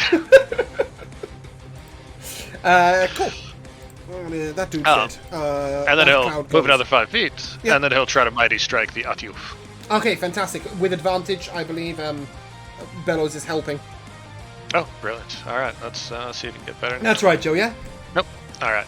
I mean, I think L expended that by trying to. Oh, I see. Okay, yeah, that's cool. okay. The first 20 one was a hit. good one anyway. Yeah. Yeah, the 20 hit. Then we... I love the way that I gave you Great Weapon Master. You're like, yeah, he's just going to use it every turn. It's brilliant. Yeah. I don't know. Until he starts missing. Yeah, the creature's wounded. All right. 20 American damage. All right. And Okay. that is his turn. I did my turn. Yeah, I'm good. Yep. The two dretches run up to flank Karnak. Excellent. That is a 14 to hit him. That will miss. Yes, Yeah, that will the miss. nat 20 will hit. Okay. Now, the first guy, I'm going to riposte him. Oh, yeah. So he's going to use his reaction to make a melee This is weapon the same attack. guy. Yeah. So this is this guy. It must be a mighty strike, the reaction, I believe it specifies. Oh, okay. Let me mighty strike then. Well, I could just take the 5 yeah, that'll hit. Okay. Well, there we go. All right. Well, then we will roll the damage.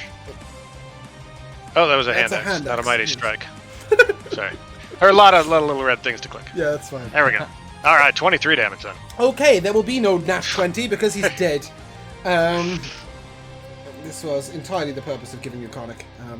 So, to let you guys fight some cooler shit. Yeah, that is a 0, and... Oh no, 2, sorry, and a 19 to hit Conic. 19 18 hits him, armor I class, think. right? Yeah, he's got an cool. 18, yep. So he will take 5 slashing damage and needs to make a con save with advantage. All right.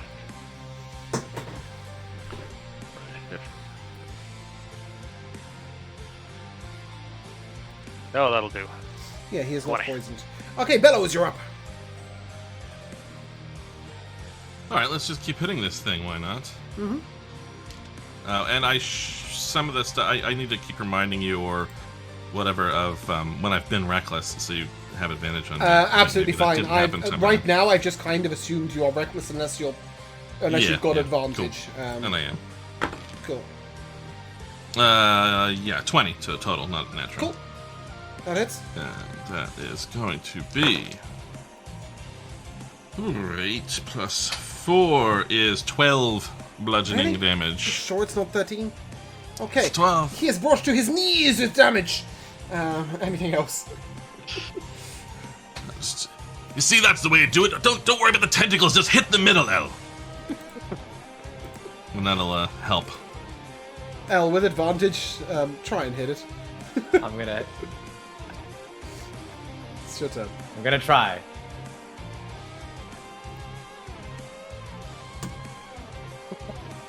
Is that a double nat Well. 1?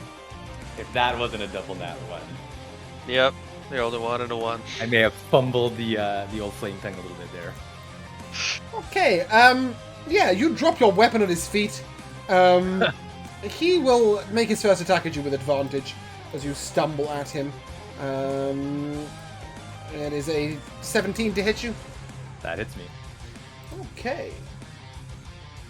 You take 7 piercing damage. Ooh, that'll be half then. Yep. And you may... Are you immune to poison? I am immune to poison. Cool. You do not need to make a con save. Ooh, and that's a really bastard poison. I love that. Okay, cool. Skeletoni surviving. Oh, hold on. We need to go throw some tentacles at Bellows. These are at advantage, Bellows. Yup. Okay. That's a 22 to hit you. Yeah, of course. 10 bludgeoning damage. Wonderful. Exciting, isn't it?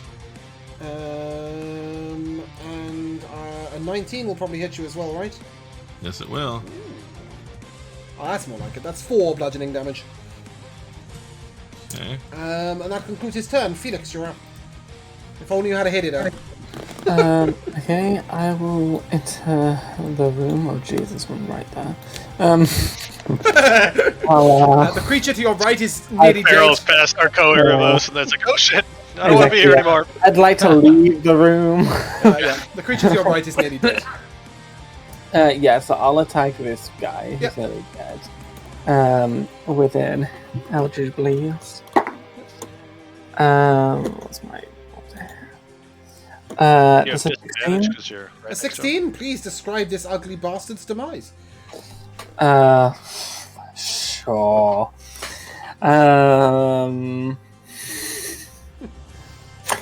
What does it look like? Oh, There's a jeez. picture in the distance. Oh, It's okay, very so ugly. Pretty like, disgusting. yeah, pretty It's much. mostly- ugh. So the arm things he has, right? Mhm. Those Tentacles, yes. tentacle things, yeah. So like the Eldritch Blast like hits one, but the fire spreads to the others, and then he sizzles from the tips like into his body. Nice, I like that. And as he burns down, it is any bonus action. No. Okay, I've got to go.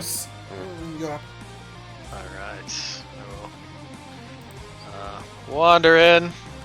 And he's kind of a little dazed and not trying to shake off this poison, but he's just gonna lash out at him with his tentacles, which will be at disadvantage because he's poisoned.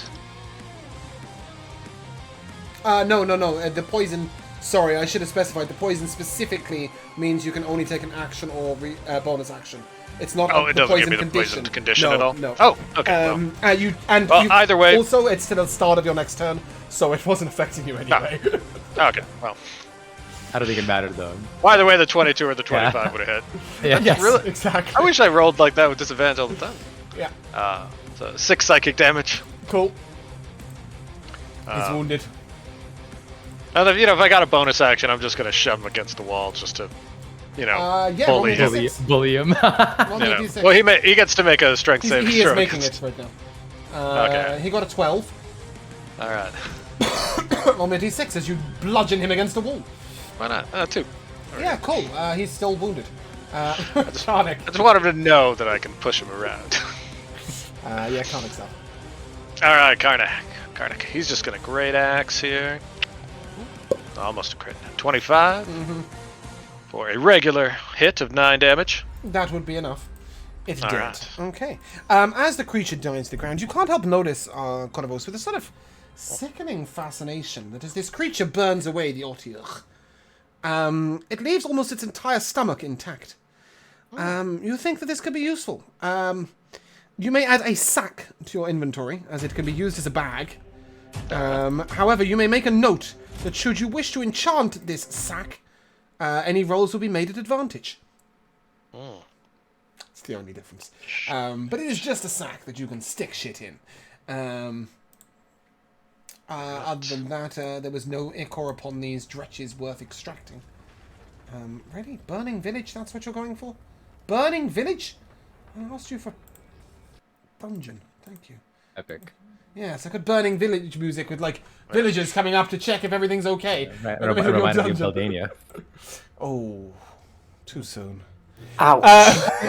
What? It did. It's Sandringham. It burned. Yeah, it did. It was big sad. There is a chest in front of you. It appears to be locked. Go ahead and give me an investigation check if you wish, Elmore.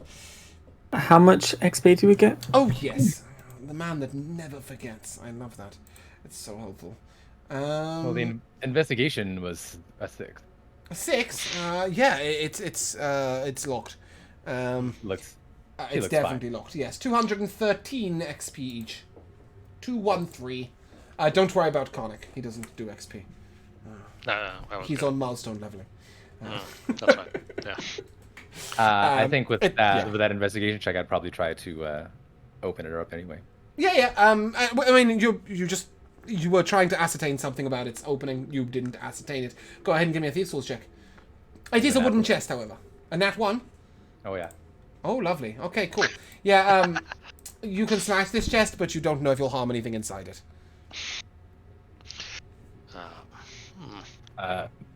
Bellows, smashy. Is that really? That's communication now.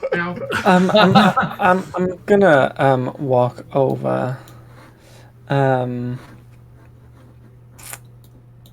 not. And I bear with me. So like I'm gonna like put my hand on Elle's shoulder. I'm gonna like point to the lock, and I'm gonna be like, try the left side of the lock, and I'm gonna give him guidance.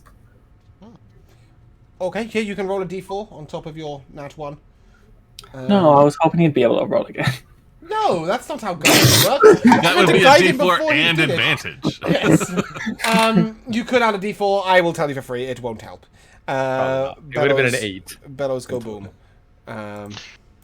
All right. What do I gotta do? Nothing. Attack it? You just Attack hit it. You hit it, and you roll me a d20 to tell me if you've broken the things inside. Sure. A 3. Yes, you find shattered shards of glass that may once have contained a magical potion. 20 crossbow bolts and 26 gold pieces. Oh, I've moved that and now I can't get rid of it. Yeah. Anyone want some damp gold? Oh, that's really harsh, actually. I've shown you the potion you would have got. I didn't mean to do that. Sorry. Oh, I didn't see it. That's fine. I don't feel so bad. 20 crossbow bolts and 26 gold pieces. Actually, I think it might have been a feels good, to be fair. It's a really not a great potion. But yes. Once you've collected that, cool. You ascertain that this room is pretty fucking empty. Whatever was once here, it has been scurried out by these rats. Should I just put that 26 over on the team gold? It's Yeah, just not for a- now, I not a- think. not I a think good everything visible- on the team gold, there's going to be a lot Yeah. of shit to pick up, Yeah. and I Yeah, hate to just break have it, a you running guys. thing on the furthest part of the right, where I'm just listing everything, and I figure we'll calculate it all later. Oh, thank you for Okay, that's doing fine. that. I hate to break it, you. There are no merchants to spend your gold with in this dungeon. So yeah, cool. Ghost of some old dwarven merchant. I have this ethereal axe. You can't use it. Yeah. I have to move it around. We have to like do a seance to move it. It's very laborious. It takes a long time. Cool. There's a little bit more corridor down if you wish. And indeed, as you get to the end, you will be able to find... Oh, why can't I do that? Can't do that? Oh, there we go. You'll be able to kick that door in, find it. It used to be a kitchen of some sort. There is a single iron pot in here if you wish. Other than that, it's... there isn't much to see. I'm good. I didn't I have think enough so. iron pots.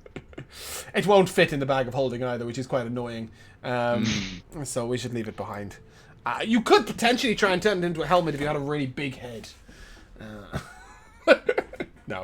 I got my armor. You can fast forward zippy all the way back to the center point if you wish. Can I just confirm that Explorer mode is on, so you are seeing where you've Yes. explored? Yes. Fantastic. It is. Yep. Please, Yeah, as soon as that doesn't happen on a level, I'm pretty sure I have managed to do it, but if it doesn't happen... Again, you may take a left here and go all the way down, or you may continue over and see what's on the other side. I'm just gonna quickly use the bathroom if that's okay. We are going to take a break in literally 12 and a half seconds. Well then. So, if you just want to decide if you're going left or Where do we straight go? on... That's all I... Let's do the other side corridor. Okay, Yeah, great. yeah, As you corridor. reach this door, you see that it is wooden, and you could potentially break it down, and that is where we'll take a break. Perfect. So, we'll see. How you in a convenient. moment. Yeah, it was really amusing because.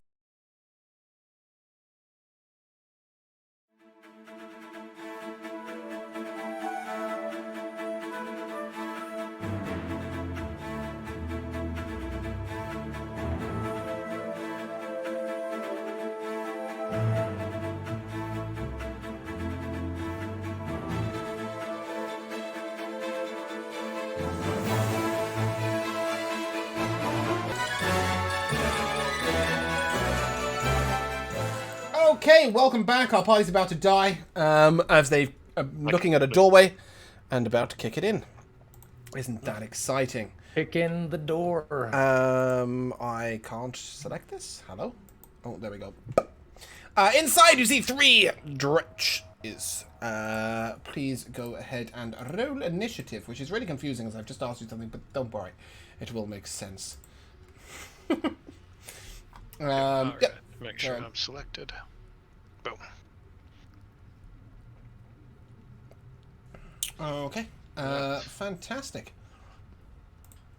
Yeah. As soon as you open this door, Bellows comes up, a dretch, in fact, comes up and attempts to bite you and scratch you, nasty little fucker. These things happen. Yeah. No, you know what? They don't. Bellows, it's your turn. He can't quite reach up. He just sort of leaps at your legs. Oh, actually, he's 4 foot tall. I don't know. He's just shit. What are you doing? The best way to get past this is to smash it into the floor. Yeah, go ahead and take your turn. I have found some seven- easy to displace. 17. Oh, yeah. 2 hits. Not music like And that. it's gonna be 11 of bludgeoning damage. Okay, he is wounded. I guess I should have shoved him probably to get him out of the way, because I can't now. Oh, you can't?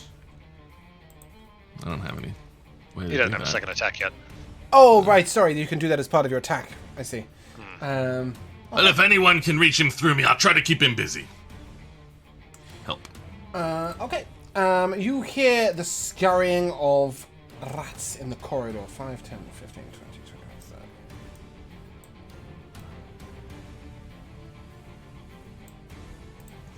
Arcorivos, you are up. All right. Well, I'm going to try to make a hole, so I'm going to try to bonus action shove that dretch that is in front of Belos there. So, DC 15 strength save. He is shoved. So he All gets right. a 5. So he gets to go 5 feet back.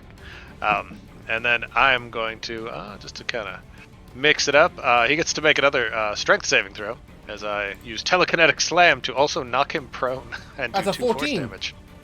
All right. I will 2 miss the force 15. damage? Yep. You sure it's not And 3? he's prone. Very good. He is prone and brought to his knees with damage. Yes. Perfect. Cool. And then our dwarven friend will move. Yeah. And, Great. you know, I'm just going to finish off the one. Are you? How mean. You know, well, just so it gets out of the Well, way. he gets an extra we gotta- attack, right? When he reduces a creature to 0 hit points. He gets a yeah. bonus action attack as well, yeah, so. Yep, so if he can I think just it's great weapon great monster. axe. So I think that's how that works. Yeah. Okay, that rat has no head. Alright, perfect. From the total damage, and then keep swinging on his turn. When Karnak scores a critical hit with a melee weapon or reduces creature to 0, he can make 1 melee weapon attack as a bonus action. Excellent. Yep. So you can he's still see got a his creature. Can second you attack. see the creatures in the room? I'm gonna move into the room just to give Okay, myself cool. visual, Yeah, and and then you can I'll go back move again. back out. So, well, he'll bonus action try to cut this guy in half. Yep. And he'll mighty that. Why Mm-hmm. not? Oh, and he'll roll a 19. Great. Critical hit. So he will get this plus 12. 12. Okay. So Oh, boom. Obviously, you can't keep bonus action extra swinging, 10, right? That's 15. how. That's not how Well, it no, works. because you only have one bonus action. Yeah, of However, course. he hasn't used his second No, I know. attack from his action, so he does get to do that. Is a level So he's 7 gonna- fighter with Great Weapon Master really this powerful? Is that's all he is? He's just a level 7 fighter with Great Weapon Master. He's nothing else.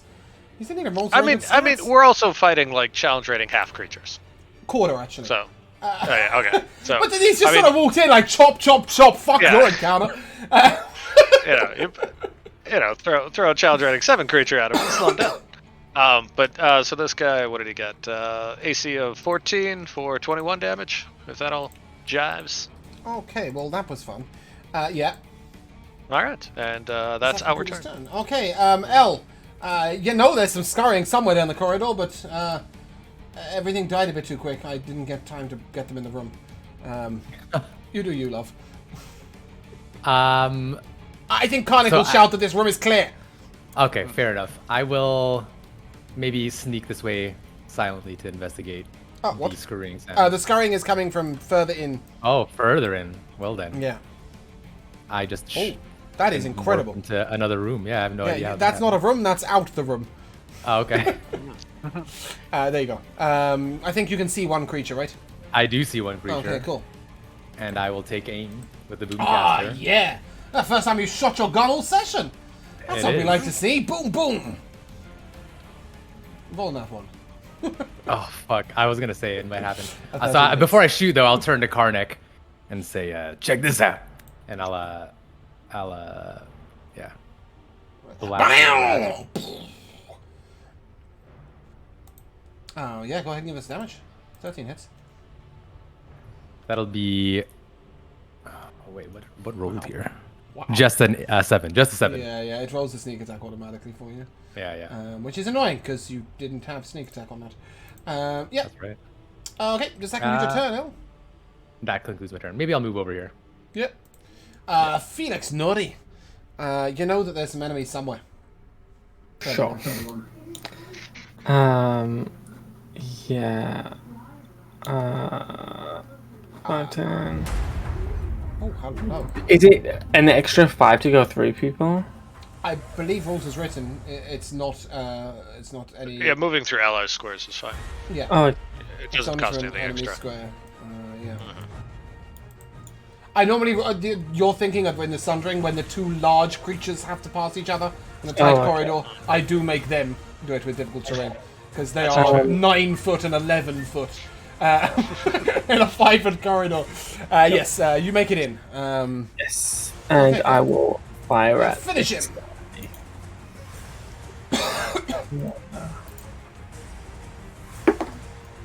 That's 22 to hit. Yep. That's awful. That's 2.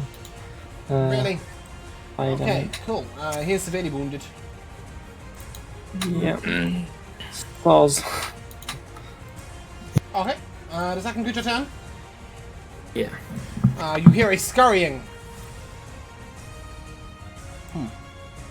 Oh, you see him, I believe. Yes, you see another dretch enter that chamber.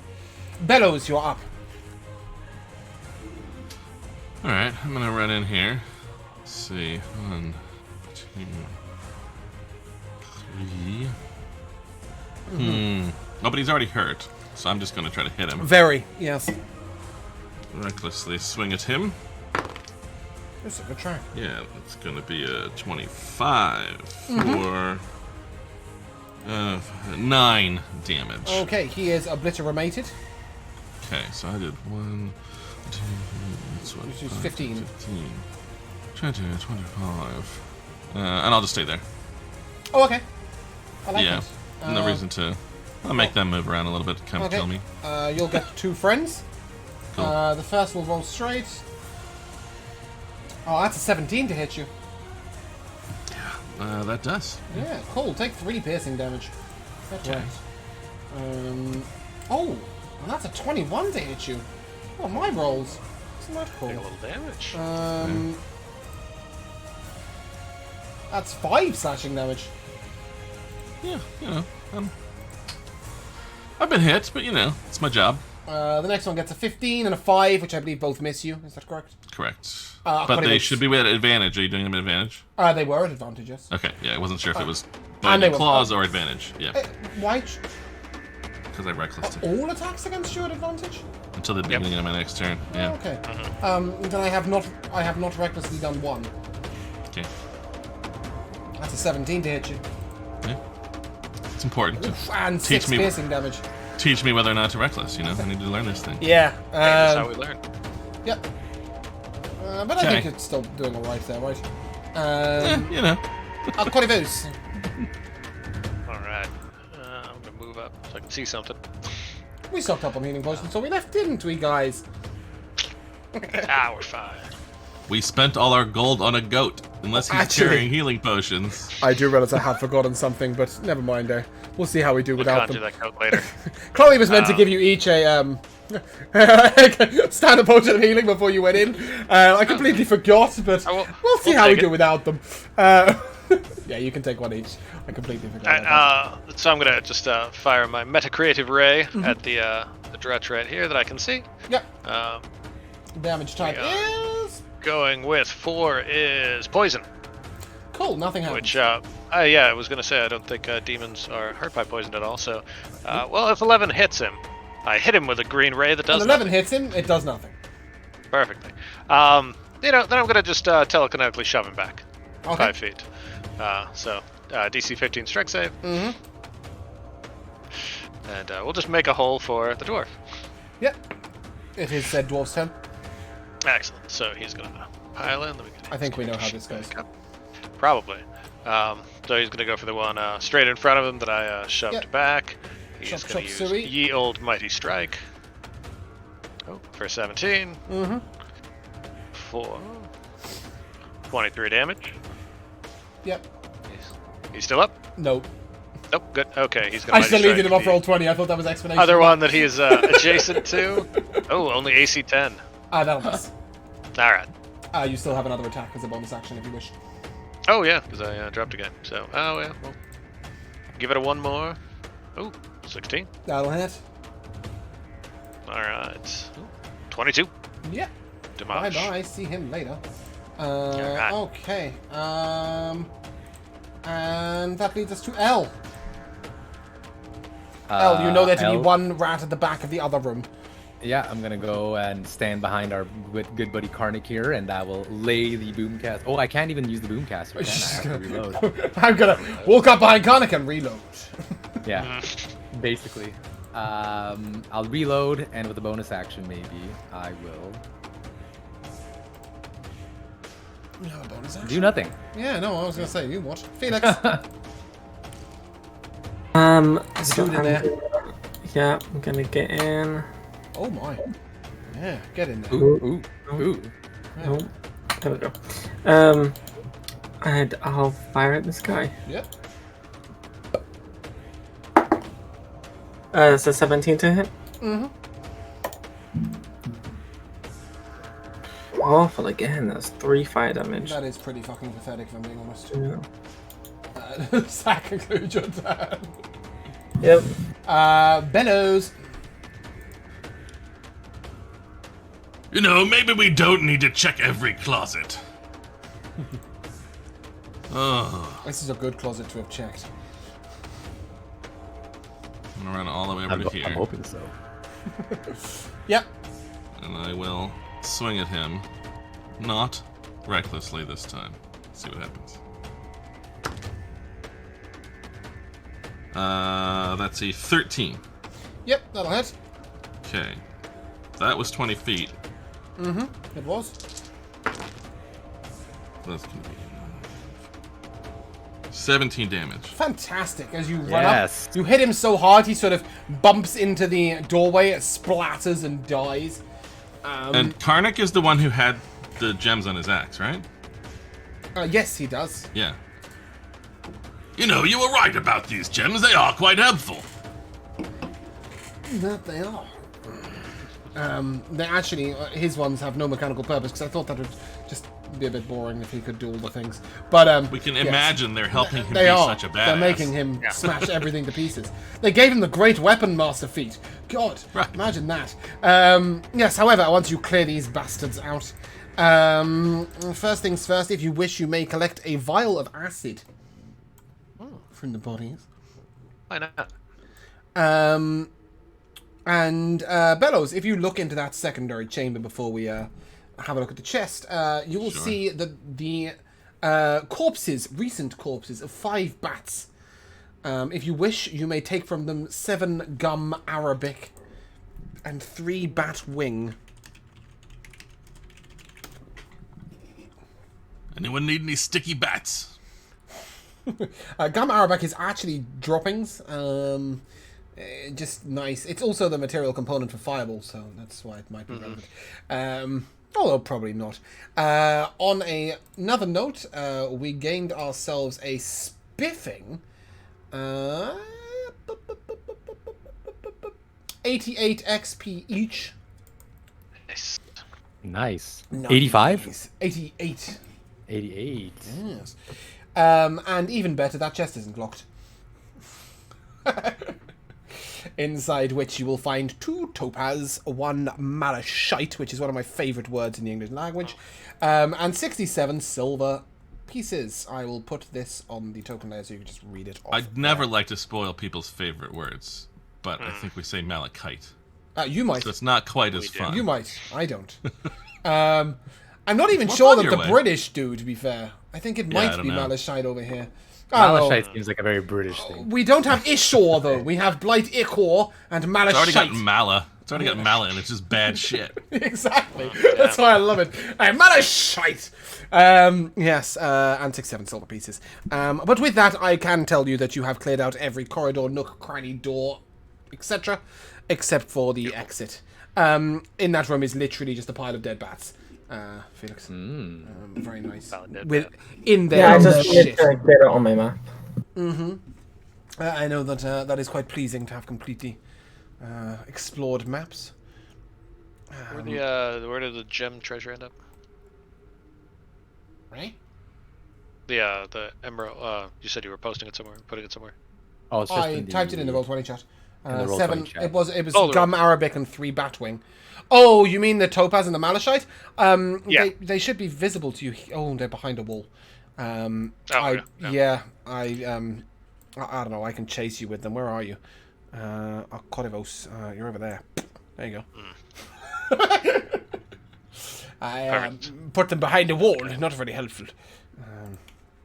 Cool. I didn't mean to do that. Did you get it all down? Well, I accidentally deleted it. I got the topaz and the malachite. I Two didn't get the topaz. values. 2 topaz, 1 malachite. Yep. 67 silver pieces. Yeah, perfect. So Excellent. 2 topaz, 1 malachite. As you reach this point, I will take a perception check from Bellows, please.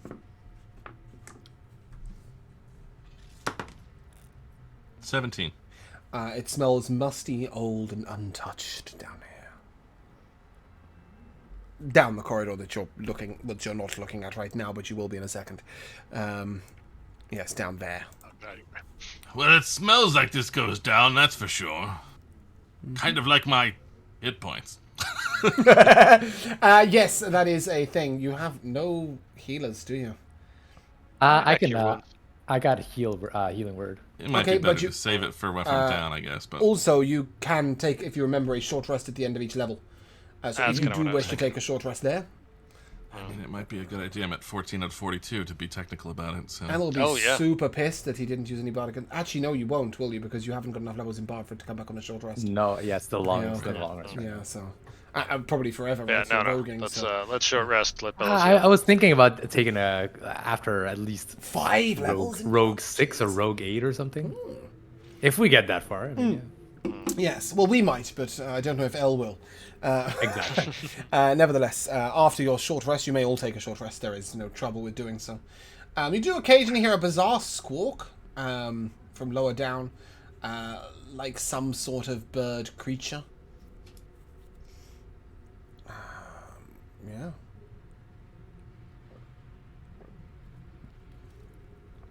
On the matter, you may progress. Oh, rough. I think I'm gonna save my hit dice. Yeah, Bellows I'm is gonna save desperately one, trying to but I don't crank know them why. out, and it's not going well for him. no. Yep. That's the problem with Nah, being the just guy that there. everyone hits, right? Yeah, and I've never really been that, so it's interesting. It's fun, but I may get killed. That's okay. Well, might get downed. We'll get We there. got heals for you, yeah. I think I go down as Torin in every episode of Building. Then, yeah. To be fair, Baldani's a bitch. That's. But I love it. I I'm love like, it so much. here you are with half your character sheet. Go face a yeti, you know. I enjoy Bellows, but I also have no shortage of other characters I'm willing to play. So Cool. Eventually, you'll make your way around the corridor. I'm just going to move you, Bellows, up there, just so that you guys can go over there and see that that's where the map goes. Because written above the stairwell is, this is what matters, the Hall of Dwarven Kings. May those who are buried here rest eternally in peace.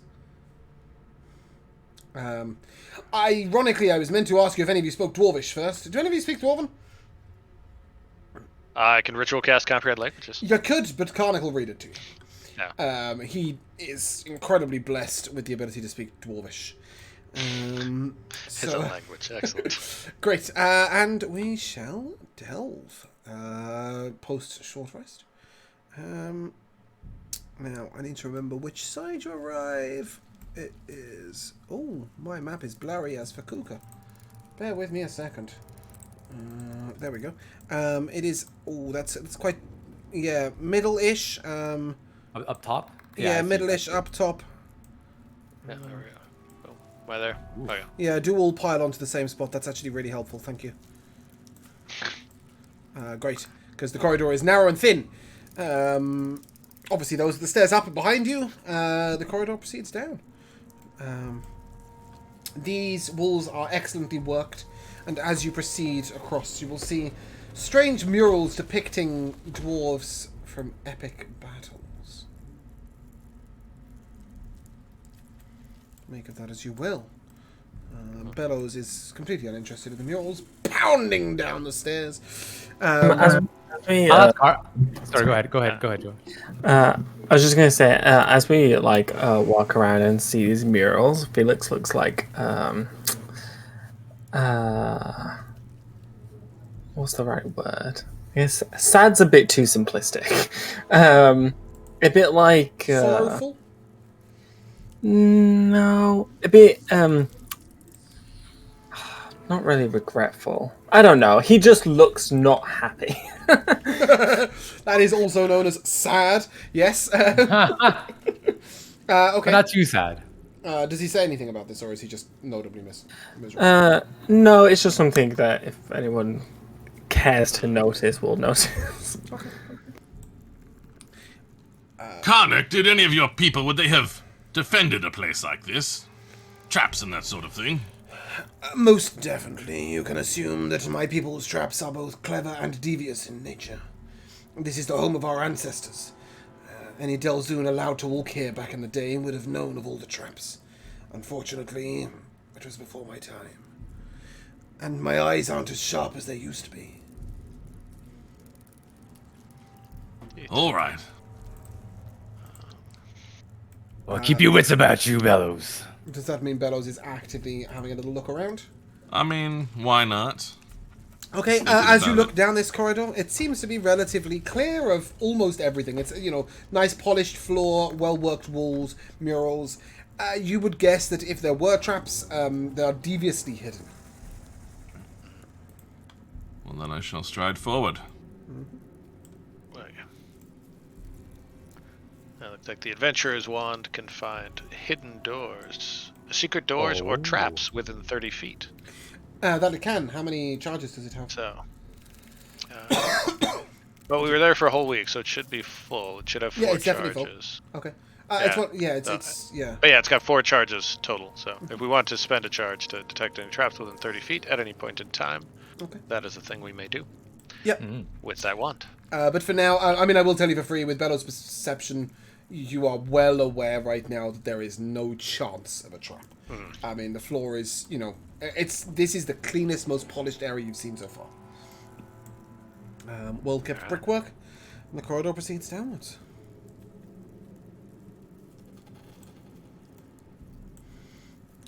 As you reach that bend in the path, Bellows, and you look down, you notice that wedged in the right-hand wall is what looks to be a large scythe that once swung from the ceiling and has got stuck in the wall.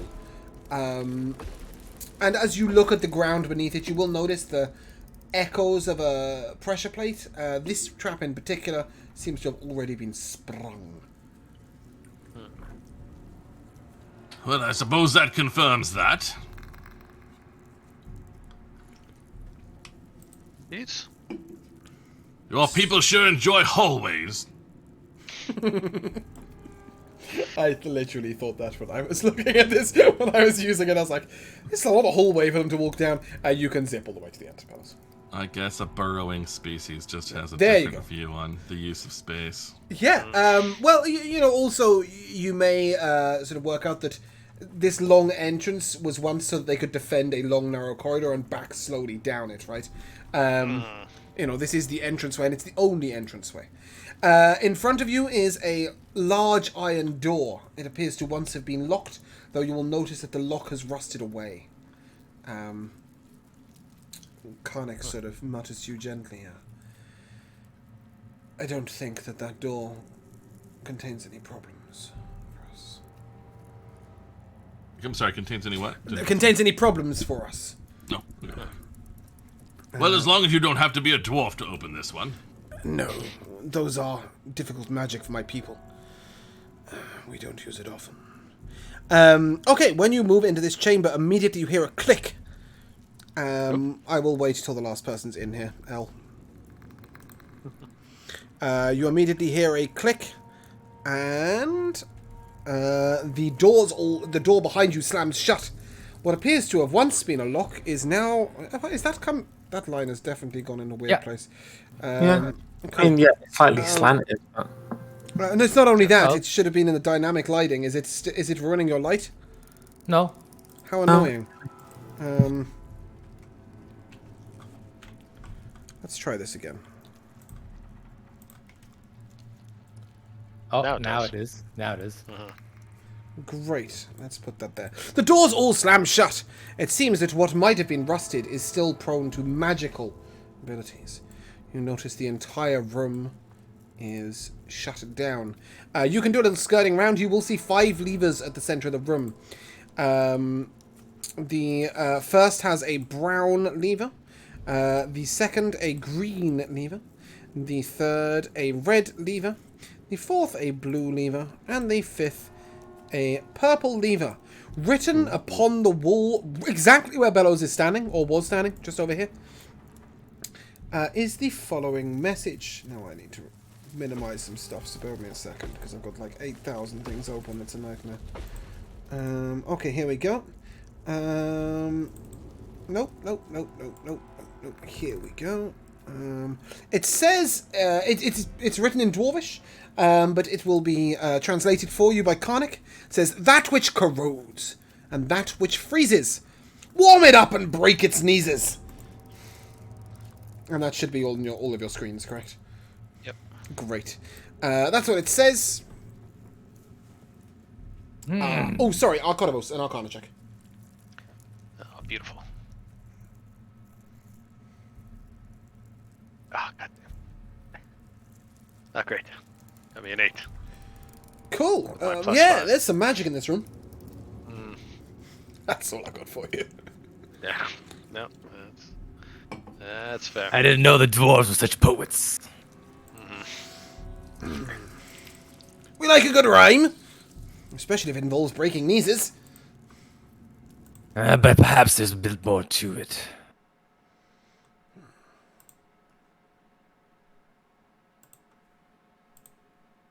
What color represents breaking knees?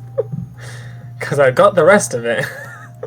I mean, out of character, I think red, maybe blood.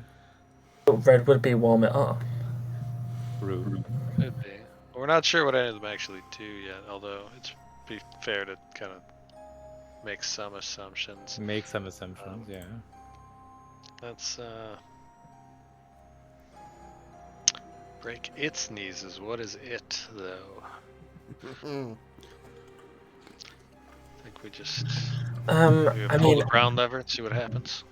Yeah. I mean, out of character, if we can do that at safe distance with, like, I've got Mage Hand. Ah, clever boy. Sounds Okay. excellent.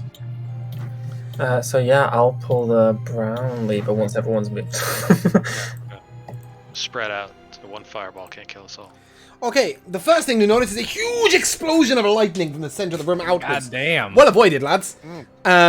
Secondly, you will notice that as the lever was pulled, a boot swung down from the ceiling at where somebody would have been standing if they were pulling the lever, and then swung back into the ceiling. Good call, Felix. Well done. Well done. Now, is The lightning Salim dissipates with the again. boot? Perhaps it has a knee that needs to be broken?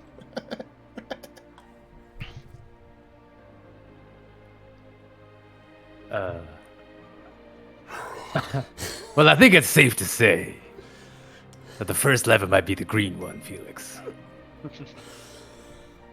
Yes, it may just be an operations manual of sorts, an order of things.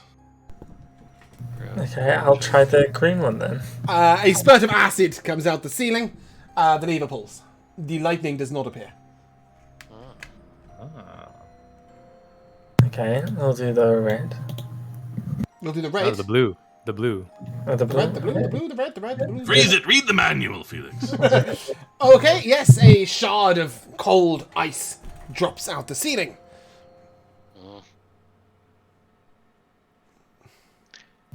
Okay, then the red. A blast of fire comes out the ground. At this point, all three levers are pushed to the other side. None of them sprung back like the brown one did. Where'd that foot go? Waiting for it. And you got a 50-50. What's it going to be? Well, the boot didn't have a knee. No, it didn't, but Ew. But it came down with the brown lever. it did. Pull the brown one, Felix. I have to say, I at no point considered you'd be pulling these from a distance. I think you're going to miss the riddle, but that's fine. We'll get there. Which one are you pulling? Do the brown one. Yep. If the boot had have hit you, it would have dealt bludgeoning damage, which is how you break someone's knees. Okay, but it didn't hit you, so you didn't take any damage, so it was kind of weird. But nevertheless, at this point, all the doors spring open. You need to bear with me while I enter my dynamic lighting and delete all the doors. What's the pink one do then? Do you want to pull it and find out? Kinda, yeah. Oh, go on then. Oh, with Mage Hand? Okay, cool. Yeah, obviously. Nothing happens, as far as you can tell. Does it stay? Does it stay to the left though? Oh, no. Oh, yeah, lightning sprung out the ground. That's true. Technically, all the doors closed as well, but we'll ignore that. No, have to redo it again real quick. Yeah. You may surmise that perhaps whatever damage that did to the person is not visible to the naked eye. Yeah. Cool. So now at that point, all the doors are open. It's up. I will suggest that you don't go in 4 different directions, but apart from that, pick a go. I think we're going this way. After Felix. Okay. Cool. We all gathered our tokens in that corner. Yeah. At this point, you notice that the corridor on the ground looks like it might once have had like a sort of tar, perhaps, poured down it. Bellows, you get the impression that maybe this is the remnants of something in the past. You want to give me a perception check as you go on down the corridor. I don't even know which die I roll.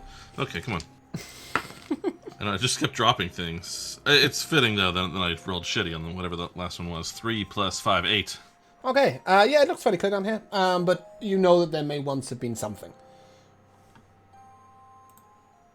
I guess they use these hallways to pour stuff in. Or something. Keep going. I'll put my hand on Bella's shoulder and be like, what about over there? And I'll give him guidance. Okay, cool. Right now it won't do anything. You really do need to guidance him before he does things. It lasts a minute. Nevertheless, Bellows, as you get down there, right there, just there, go ahead and give me another perception check as you look either way into the corridor. I will use my guidance. Which I needed but didn't help. A total of 12. Yeah, you look down one end, you look down the other. Nothing much. Again, it's black on the ground. Whatever that means. I'm gonna, with my knowledge of alchemy and herbalism, can I maybe tell what it is that's on the ground? Yeah, go ahead and give me an Arcana check. Actually, is what it is. Which is by the way, James, he can roll the die before or after he does the ability check. Yes, he can, but what he can't do is re-roll the original dice after you give him guidance. That's not. And how that after works. the outcome of it has happened. Yeah, exactly. You know what I mean, you can't be like, the guidance nope, is you to be didn't on learn him. anything. He can then decide if he uses it or not. Basically, what was your Arcana check? 12. This is definitely grease. The spell used multiple times. Bellows, however, you gave me a second perception check, right? Oh yes, and great. That's exactly what I need. 12. Right there. Stay there. Thank you. Click. At that moment, you notice that the corridor begins to flush with grease at either side. You feel yourself inexorably moving towards the bottom of the corridor. Downwards. It's very difficult to get your grip. Go ahead. Well, you don't need to give me anything, actually. You notice at the bottom of the corridor that there are spikes laid up on the wall that seem to have moved out and are moving slowly towards you. Unlike most scenarios, I'm going to come to Bellows first because he's actually the only one who can see this. Actually, Felix can as well. Bellows, what are you going to try and do in this situation? So I've just fallen down? No, the grease is sort of flushing down the corridor, and you begin to lose your footing and move down the corridor. You imagine you're being flushed to the south. I'm moving towards the spikes, and the spikes are towards me. Indeed, they are. Yes. Okay. Boy, I don't have any great things to do. I will try to wedge my giant wrench into the sides of the corridor and hold myself steady, I suppose. I don't know. Great, give me a strength save. Sure. Felix, as you see him begin to fall. Anything you can do? Nat 20, 26. Okay. Well, that works. So just to remind you, Joe, normally I'll ask you to do a roll, and then I'll move around each person, then I'll ask the results. Absolutely fine. Yeah, you wedge yourself in, and you are able to sort of not only wedge yourself in, but slowly pull yourself back to where Felix is standing. With his help, and the spikes zip past you, and the corridor remains clear afterwards. You also notice, if I may move you, if I may be so bold.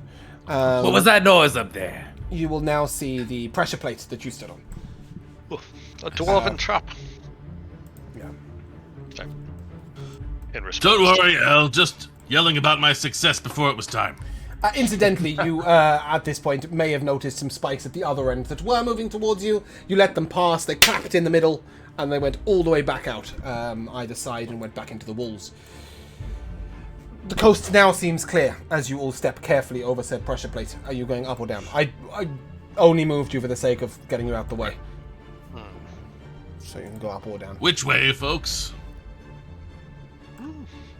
You do hear some squawking from perhaps your northeast. Towards the squawking, I think. Agreed. It seems to be coming from the door to your right, Bellows. Investigates the squawking. For the sake of traversing through these tiny little corridors, if you guys do want to put your tokens on top of each other, just so you can all see, you know, realistically, 5 people poking their head around a corner and coming back is perfectly plausible. So, yeah. Cool. Yes, big squawky. There's a fight in there. Big squawky. Bear with me a second, please. Okay, because I've still got the trap music going and I can't find it. There we go. It was a very exciting trap, but it wasn't that exciting that we needed it 10 minutes later. Cool. That's what we're looking for. Go ahead and roll initiative as you open this door and you see one huge bird. Ooh. And Bellows, as you enter this room, give me a perception check as well, please. 19. Okay, yes, you notice that, okay, you can't actually see these, so I'm going to ping just in front of it. As you look at these, you see a sort of large pillar that doesn't quite reach the ceiling. You notice there are some bird-like creatures on top of each of these pillars. Okay, I believe that's everyone. Elle, you're up. Oh my god, you all rolled terribly. Did I get something wrong? Or did you just all roll like shit? Middling rolls. I think, yeah. I got an 8, a 9, and 11, yeah? Well, that's not actually that bad. Maybe just everybody rolled an 8. Yeah, cool. It's just the best roll of an L was a 13. I was like, oh, okay. Yep, L, you do notice a creature on top of either of these pillars, after Bellows has pointed it out to you. And they're being pretty docile at the moment. Are they? Oh, no. They're like squawking and trying to kill you. Let's not be ridiculous, yeah? Very aggressive birds. Yes. So I'm gonna run to the corner of the room, and I'm gonna take aim at one of the bird. I guess the bird closest to me. Okay. And I'll unleash a thunderous rip from the roomcaster. For a 21 to hit. Yes, I do. I'm afraid before you make that roll, need to give me a wisdom save. Sorry, I missed that. Yeah, for sure. It's not actually going to make any difference, but still, it's relevant. 17. Okay, yeah, its squawking is really annoying. It doesn't do anything to you. Cool. Sorry, your hit was 21, which hits. The damage was? 12. Excellent. It is severely wounded up there. Nice. Bonus action. Nothing for now. Shit. I've damaged the wrong one, sorry. There we go. Okay, bonus action, nothing for now. Bonus action, get hit in the face as the Corby leaps down at you. And slashes you twice with its claws. And that's an 11 to hit you, L. Miss. And an 18 to hit you. Ooh, that hits. 5. 5. Slashing. Bellows. Well, I guess first I'm going to take a couple of steps in here and see what the hell is going on. So, what is the gigantic one doing? It appears to be moving slowly really slowly because it's going to take like another 3 people's turns. But it's moving slowly towards you, looking like it's trying to peck your face in. Right. Yeah, maybe you would know something about. Maybe. No, Yes. no. I think I'm afraid it's probably our Corvos who needs to identify this fucker. Well, I think... It's a bird, as far as you're concerned. Yeah, I don't want to be killed, but I'm going to finish running in here and go here, I think. So Okay, these that things don't creature call is it... 6 foot up. You Right, can okay, reach it. so I you can't. can reach it. Well, Right, 6 he foot, was right? shooting, right? 6 foot, you can just hit it with your weapon, right? Yeah, okay, yeah, Yeah. as long as I can, Yeah. that's fine. Yeah, no. and I- and It's I- 6 foot up, so it's not a big jump. I shall try to do so, but with this many people around, to hit me all at once, not recklessly. Nope. It's fine. It should have been, because it's only 10 to hit. That'll hit. Ah, okay, good. And I did run in there. Mm-hmm. So, with the sapphire, that's going to be 15, 19 damage. Woo! Okay, yeah, you just crush it into the ground. Boom, dead. Whack it to pieces. It was 1, 2, 3, 4, 5. I'm just gonna go down here. I know I shouldn't have walked through the pillar, but I just pushed the wrong arrow key. Yeah, and just wait there. Okay, I'm also going to restore these pillars to the dynamic lighting issues now, so that should now sure. block your vision. Great. So they are cover, is the point. Alconeros, you're up. All right. I'm gonna move into the room, figure out what's going on. Try to 15. Nature Give check, please. movement. Excellent. I know this isn't your thing, but it's nobody else's thing either, so it just makes the most sense. Oh, it is intelligent. That's okay. It's not my thing. That's +7. I rolled a 2. Okay, I didn't realize that. know. Yeah, you're fine with making these nature checks. You're just not doing very well at them. Yeah, I'm proficient with nature. It's a bird. It's a really big bird. A big one. So it's an enormous bird. Again, it looks like it might be slightly demonic in nature. I'll give you that. Hardik, your kin kept very strange pets. These do not belong in this place. It seems there's been some infernal incursion in this place, and so let us put an end to it. So this creature that's pretty beat up near L, Yep. let's give him a little bit of ye old mind sliver, Okay.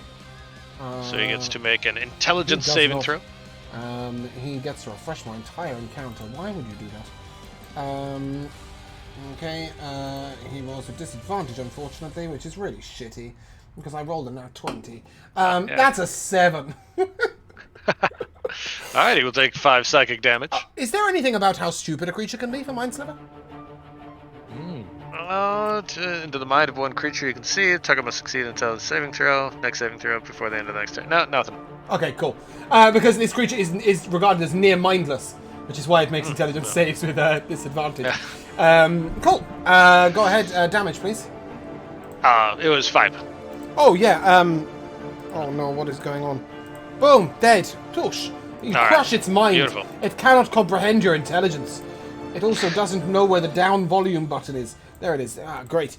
Any bonus action, Arconovos? Can't see anything from where I am. I moved a little bit to kind of help cover L. Okay, that's fine. So I am good on bonus actions. Yep.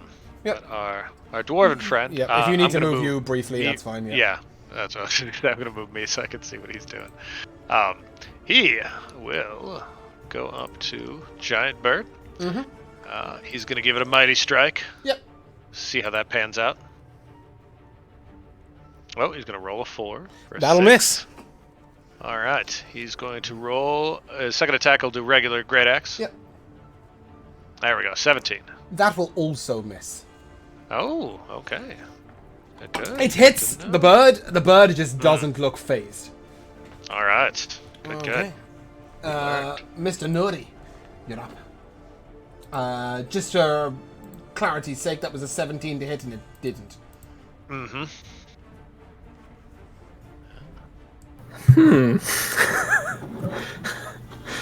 Interesting. I guess I'll enter the room. And regret all decisions. God, a 17 doesn't hit. That's pretty brutal. And make it make sense. Do I want to waste this? Kinda. Yeah, I'll do it. Although how am I gonna? Okay, so I wrote 5, 10, 15. 20. Yeah, that's fine. So I'll go here. That way, I'm not hitting our dear friend over here. And like fire, like it goes from like the tip of Felix's feet, like all the way up his body, and I am going to. Yeah, I'm gonna bonus action, give myself Dragon's Breath, and then use my action. Okay. To fire it out. So it is. Yeah, he needs to make a dex save. Okay. That is a 3. Perfect. So he will, or it, don't know its gender, will take great 7 fire damage. It doesn't seem to be swinging its dick around. From the abyss, it could have genders we've never even heard of. Exactly. Who knows where its penis is? Its gender is fiend. Yeah. So it's 7 fire damage. It seems effective, but you don't know. You know, it doesn't look too hurt. So happy today. Okay. It then. Sorry, does that complete your turn? Yes. Okay. It then makes 2 slashes at Karnik. One is a 24 to hit, and the other one misses. Yeah, 24 will do. Why can't I throw damage? There we go. Thank you. That is 9 slashing damage. And it will attempt to peck his fucking eyes out. That's a 21 to hit. Oh, that hits as well. That is 13 piercing damage. Alright. L, you're up.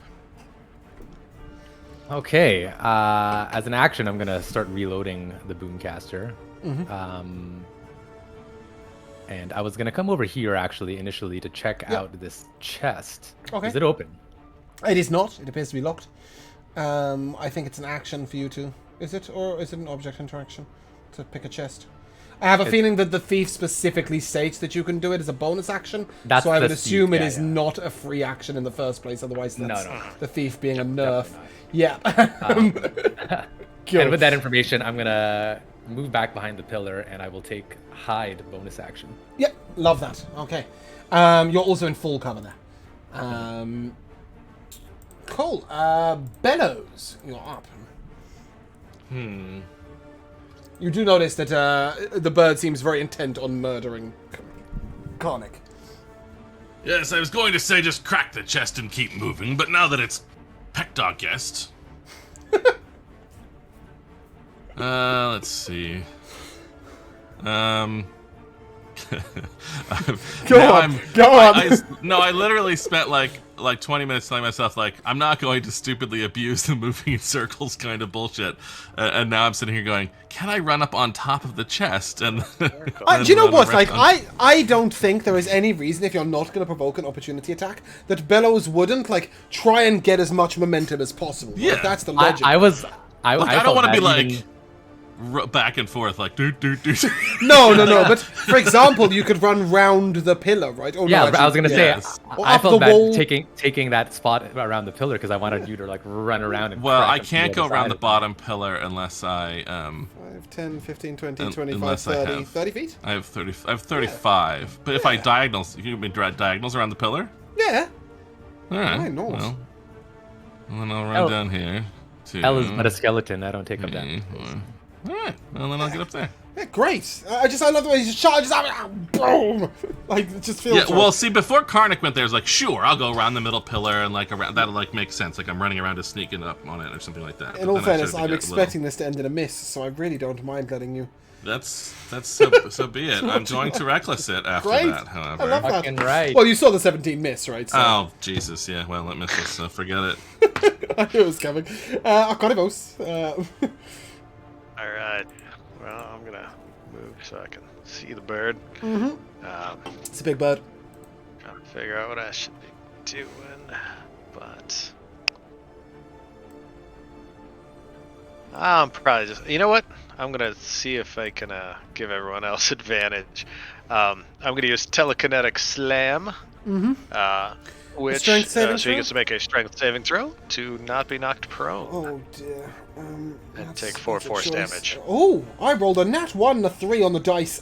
Great, we love that. That's a 7. All right, so he takes 4 force damage and is knocked prone. That's actually incredible. With a Hey. +4 and advantage on the saving throw. I was like, oh dear, he's made a bad decision. Nope. Does that conclude your turn, or have you got a bonus action for the prick? No shove- good bonus don't shove actions for people this on the floor, that's just particular. mean. There's nothing else in the room, right? No. Yeah. Okay. No. Karnak? Karnak. So now that it is prone, all his attacks are advantage. Hey. So that is how we finish this shit. He's going to use regular strikes. There we go. Great axe. There we go. AC 19. Is that with advantage? That seems to be a single roll. Did it? A 20 plus 7 equals plus 7. Oh, I should have rolled with advantage. Well, here, let's just roll again. Oh, that was the wrong one. That was Mighty Strike. Well, you only rolled a 6 anyway. I'm afraid that'll garbage. miss. A 2. 19 will miss. Yeah, so that's garbage anyway. Okay, so second attack, regular great axe. Again, his axe Hopefully sort of advantage hits this time. creature, and it just doesn't sunder him. There we go. 19. That'll miss. That'll miss. All right. That It's is you're hitting him 2 attacks. repetitively. It's just really Yeah, well we armored. just can't hurt him. Yeah. All right. Good. Felix. If I stand here, can I aim my dragon's breath so that it doesn't hit Bellows? Yeah, of course. Okay, cool. Then I will once again breathe fire upon this little chickadee. It needs to make a dex save. Okay, and it will do so. That is a 4. Yeah, I've rolled a that's nat 20 on every single time I've had disadvantage today. Every single time, without fail, I've rolled a nat 20 and something shit. Go ahead and give me your 7 damage or whatever it is. 3, 20. I don't know what's worse, that or rolling 2 natural ones. He's rolling so badly today. advantage. That is 9. Yeah, he doesn't like that. One of his feathers is on fire. Perfect. Yeah, that's my turn. Okay, he will take 2 swipes at Karnak. That is a 25 Will do. and a 9 to hit, so a 25 will hit. 12 physical damage. All right. Obviously, his second one missed. Cool. I just didn't know if you were going to do anything. And then he will try and peck his eyes out. Oh. Yeah. Yeah, no, because it needs to miss him for him to riposte. It did. Oh, yeah, I guess because Hit him once, and then he missed once, and then he missed Oh. again. Well, then if he could riposte, yeah, he'd Yeah, absolutely he riposte. can, 100%. It must be a And mighty it must swing, be a though, I mighty remind you. strike. So let's, just on the off chance. You know a 19 misses, so good luck. Here comes the nat 20. Let's go. That is indeed a nat 20. Well called. Thank you. I willed it. Sorry, why is it? Is that an advantage? Oh, because it's not prone anymore. Because no, I'm it still did thinking it's stand prone. up on its turn. Yep. So, yeah, go ahead. Give me the damage. I want to know what it was. Let's slashing actually- damage 17. Okay. Yep. He seems to be wounded. All right. Sorry, yeah, I was just thinking. That's fine. Oh, Oh, attacks but against better advantage. Yeah, they did He's at one prone. point. But they don't now. To be fair, Yep, he is on yep. fire. You are correct. He is having a bad day, so...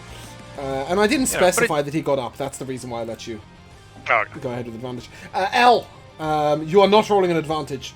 Yeah. But, but you are. But You are, yes, because you are hidden. he's standing up now.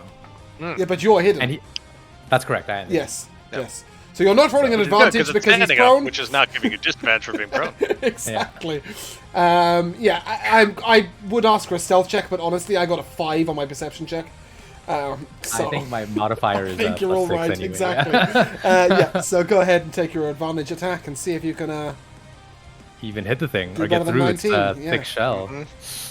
23. That'll Nice. hit. Hey. That's what we need. I've never thrown such a high armor class at such a low level party. I thought it might be a good way of balancing an encounter out to be interesting. And that'll be a total of 15 damage. Oh, and you will blunderbuss him to death, or musket him to death. Nice. As you, your bullets sunder his corpse.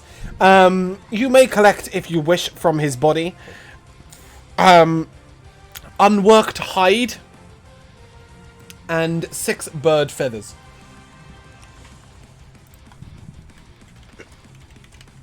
That chest was locked. Elmo, you worked that out? Do you want to try and unlock it? I would like to, yes. You didn't think it was trapped. Why is my right click left clicking? My left click's right clicking even. There we go, thank you. Stop that. Cool. Dirty 20 to open the chest. Oh yeah, you popped that straight open. And I'm actually just gonna put this straight on the token layer and move this into your vision. Because there's a lot of shit in here. There is dust of sneezing and choking. 2 bat wings. 0.2 pounds of elemental dust. You can either add it twice or add 1 and change the weight, your choice. Potion of stone skin. A potion of hill giant's strength. And the end to this infernal battle music. Thank you for that. Just bear with me, I'm waiting for D&D Beyond to load so I can give you some XP. Because we do love some XP, and as you may have worked out, that enemy was a bit bastardy. That is 400 XP each. That's a number. Chef's kiss. How are we doing on XP? Are we... We're 2,000. We're 2,450 away from leveling up. Oh, you're a couple of thousand away. Okay, cool. That's fine. That's great. That's what we like to hear. Yeah. But other than that, the room seems to be relatively empty. There is a couple of... this is the first time you've seen them, actually, so it's worth mentioning. There's a couple of what look like ornate vases in recesses upon the wall. If you attempt to touch these, Karnak will kindly request that you do not. They are urns and they contain ashes. The really, really important dwarves were buried in sarcophagi, but most dwarves are cremated in the great furnaces, and their ashes collected in urns, usually built by their family, placed in the recesses here. And you see Karnak sort of running his hand a couple of times over the names that are placed above these recesses. They're faded out to the point they're almost completely unreadable. There's a letter here or a letter there, but nothing else. But once you would see that their names would have stood bold above their urns. And in fact, Karnak will tell you that below, where you see the etchings in the wall, are in quite small writing written the deeds of said dwarves. And he'll tell you that this could be great things they crafted, or the siring of many sons, or, you know, finding a new place, or all sorts of things. They don't have to be battle deeds. But, you know, the dwarven respect for ancestry and family kind is huge. Sorry. Go ahead. As he says this, Felix will look down at the card that he drew, and he'll just walk out of the room. The card he drew to do combat, or the card he drew for Karnak? Yeah, for Karnak. Right, okay. Yeah. He looks at you strangely, and then he turns to the rest of you and... Is your friend normally so morose? Pretty much. Largely, yeah. He's a strange boy, but he's got a good soul. He's got a good soul. Yeah. He looks at you. Is what it is. Does his fortune telling come in useful sometimes? Useful is questionable, but true sometimes. Indeed, I have faith in the boy. He did once get what's his name? Arkorivos advantage on a persuasion check for a merchant. That is true. That's true. Yeah. And we have a goat now, so you know. Obviously, we do have a useful. goat. That is incredibly important. Yeah. We'll conjure it later. Yeah. Okay. So the rooms other than that is clear. All right. Good. Continue. Shall we continue? Yeah. Any more squawking, Bellows? I don't know. No, not as far as you can tell. I will take a perception check for the trap. Yes, sure. I'll take a perception check for the trap. Is what I was going to say. That's not what I was looking for. It's a perception check for the corridor. What trap? Yeah, that has traps. 15. The irony is, you won't see any traps. The corridor seems to be fairly clear. There are no traps in this corridor. If you head all the way to the end, kindly, I will carry that perception check over. You will see all the way to the next end that it doesn't appear to be trapped. Yes, up north. Okay. Oh yeah. You see before you a door and a passageway to the right. If you wish to take 4 steps up, Bellows, just if you wouldn't mind, you will see that that's the stairs down to the next level. Now, obviously, you're here for an axe on behalf of somebody, so you may not wish to go down quite yet. But there is a door here, and with this door, you did hear some squawking that you recognize to be the sound not of that huge bird, but of those really annoying things that stood on pillars and went, "Wah!" We failed to identify them.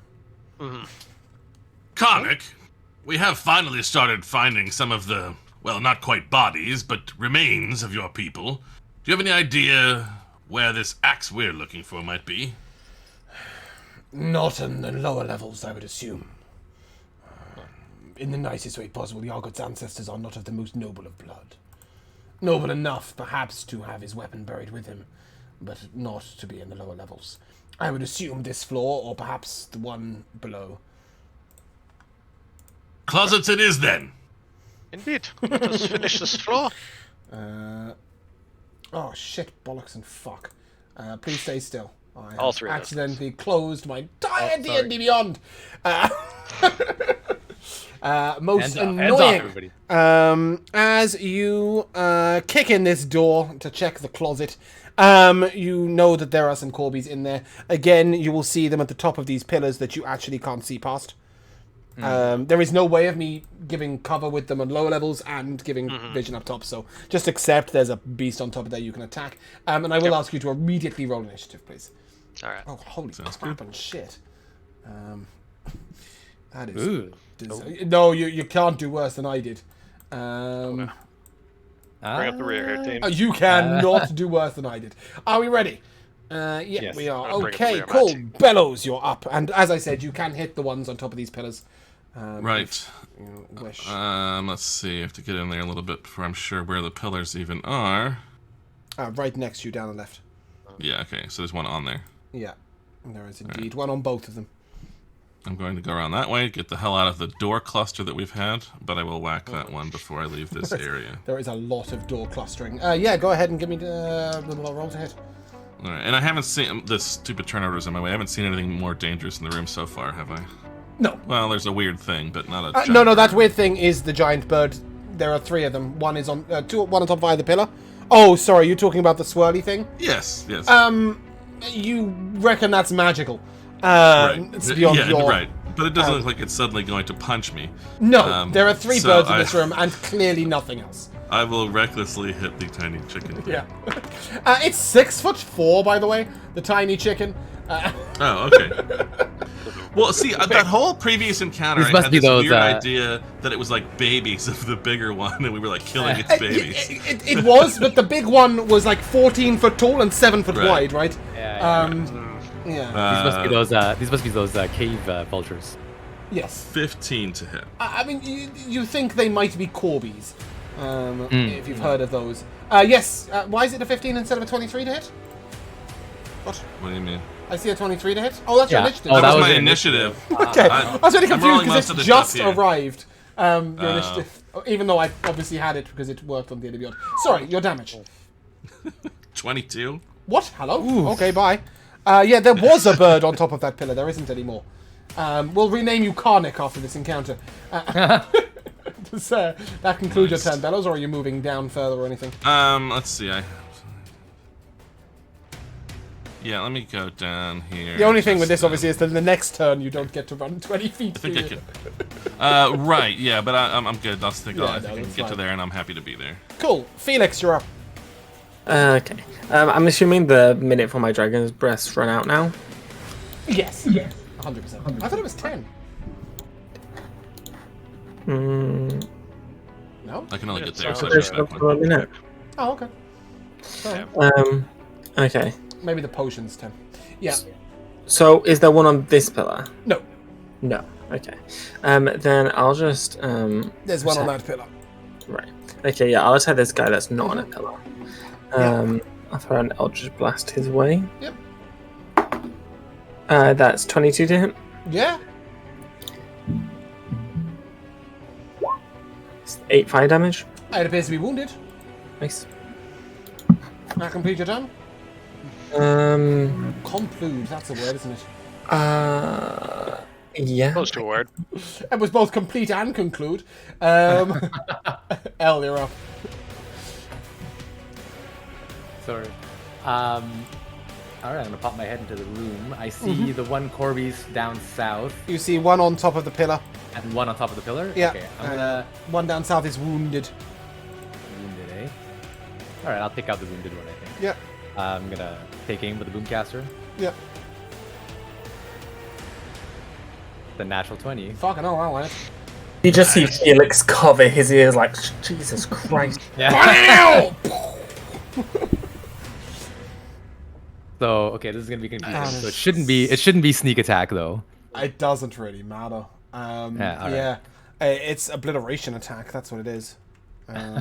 Yeah, cool. L, anything else going on? Yeah, I'll take a bonus action to hide behind this pillar. You should do that. That's great. Arcoribos. All right, I'm gonna move in, see what's going on. Again, it's on top of the pillar that you can't see, up there. Yep, and just the one left. So, you know what? Just to be mean to it, I'm gonna use a telekinetic slam, so it gets to make a strength saving throw. That's a 10. Or A 7, sorry. 7. all right, so he gets to take 4 force damage and be knocked prone. Oh, it Which, loves that. maybe he's knocked prone on the pillar. Maybe he falls off the pillar. I don't know. He'll give a dex save for that. Yeah, okay. He's flat on the floor. Roll me a d6, please. All right. Otherwise, I was just gonna bonus action try to push him off the pillar. I Anyway. thought you were going to do that first. I thought you'd shove it and then damage it. But I suppose you could technically have shoved it out of your own vision, which would have been a bit shit. No, so just slam him down and then push him. Your d6 was... 1. Okay, cool. Does that conclude your turn? One. Yep. It is prone upon the floor down there. 20, 25. Okay. Well, he is going to double move to get there. And Okay. You didn't want to make a Karnak range is attack? done. You didn't make a range attack. You made the dash action, did you? Yep. Okay, Yep. cool. Karnak that's fine. just dashed. Okay, well, Karnak's going to get pecked and clawed. Oh yeah, it does have a hand axe, doesn't he? Well. Yeah, I think he has like 4 of them. He's going to get nat 20'd. That's what he's going to get. Well. Punished. Punished! 12 slashing damage. Ooh. All right. Yeah, that was a big crit. Bellows, you're up. You're blocking my line, Karnak. That's all right. And I will run all the way around the bottom. Oh, you gotta run in a big circle now, do you? I love that. Right. Yeah. And he's still on And the you'll ground, be right? flanking as well. No, he got up on his turn, but you're Oh, flanking that's right, it was because his turn. he got up to hit. I hate to be the guy who kills off our sidekicks, but shouldn't he have taken more damage if we've got, like, brutal crits? Yeah, Sure. maybe. That'd be a plus 60. No, I think it would add an additional 5 damage. Thank you. The problem is it auto rolls, and I always forget at that point. Bellows, go ahead and roll to hit with advantage. take Yes, extra time, the yeah. 17 to hit. Would you like to crush his skull in? Yeah, why not? That's going to be 16 crushing in the skull damage. Yeah, bye. Okay, that is a 9 damage overkill. And with that, that will conclude said fight. A few things here. Arcorivos and bless you. Karna check. Each of you can take 60 XP, 60. You may collect 3 bird feathers if you wish, and 1 animal eyeball. So 3 bird feathers, 1 animal eyeball. 22 on the Arcana check will tell you that that swirly dirty thing in the middle of the room appears to be the target of a teleportation device.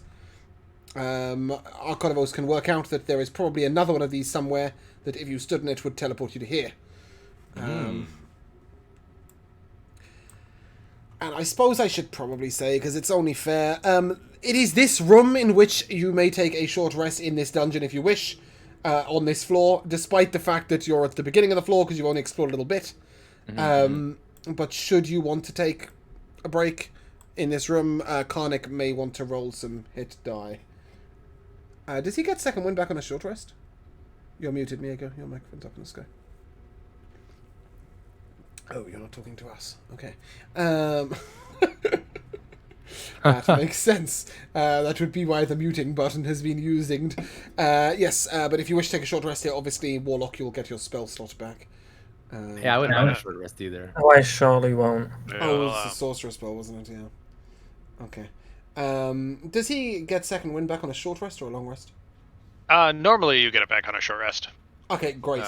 So yeah, you can short wind second rest. Yeah. Roll some hit die. Do one of those things. Yeah, he'll short wind or a second wind real quick before he takes the short rest, because then he'll get it back. Yeah. At the end. Yeah, and then you may take a 10-minute short rest in here. So, so his con is 3, so that's 12.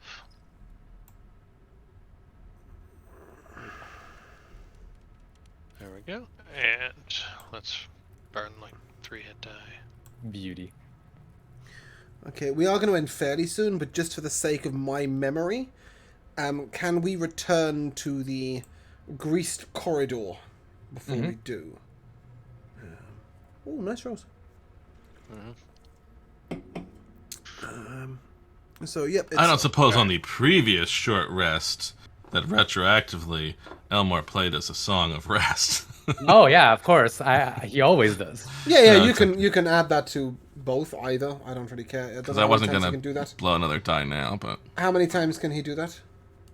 I think every time it's a short. Every time Yeah, you get a and it's a D6. Yeah, okay. So go ahead and roll your. Do you get it if you're not spending hit die? No, but I did Okay. spend them last time.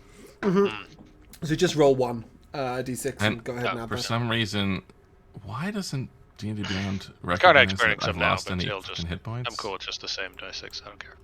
I think you have to roll for the hit points, but you have to enter them like manually, basically. It's like a. It's keeping me high. It's not keeping me low. It's weird. Anyway, whatever. It doesn't matter. I've got it tracked on Roll20. I just need to write it down before we skip out of that screen.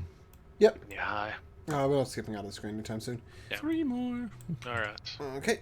So yeah, if you guys want to resume yourself in the greasy corridor, back down here, we're going to go a little ways further, and then I think we'll end for the day. All right.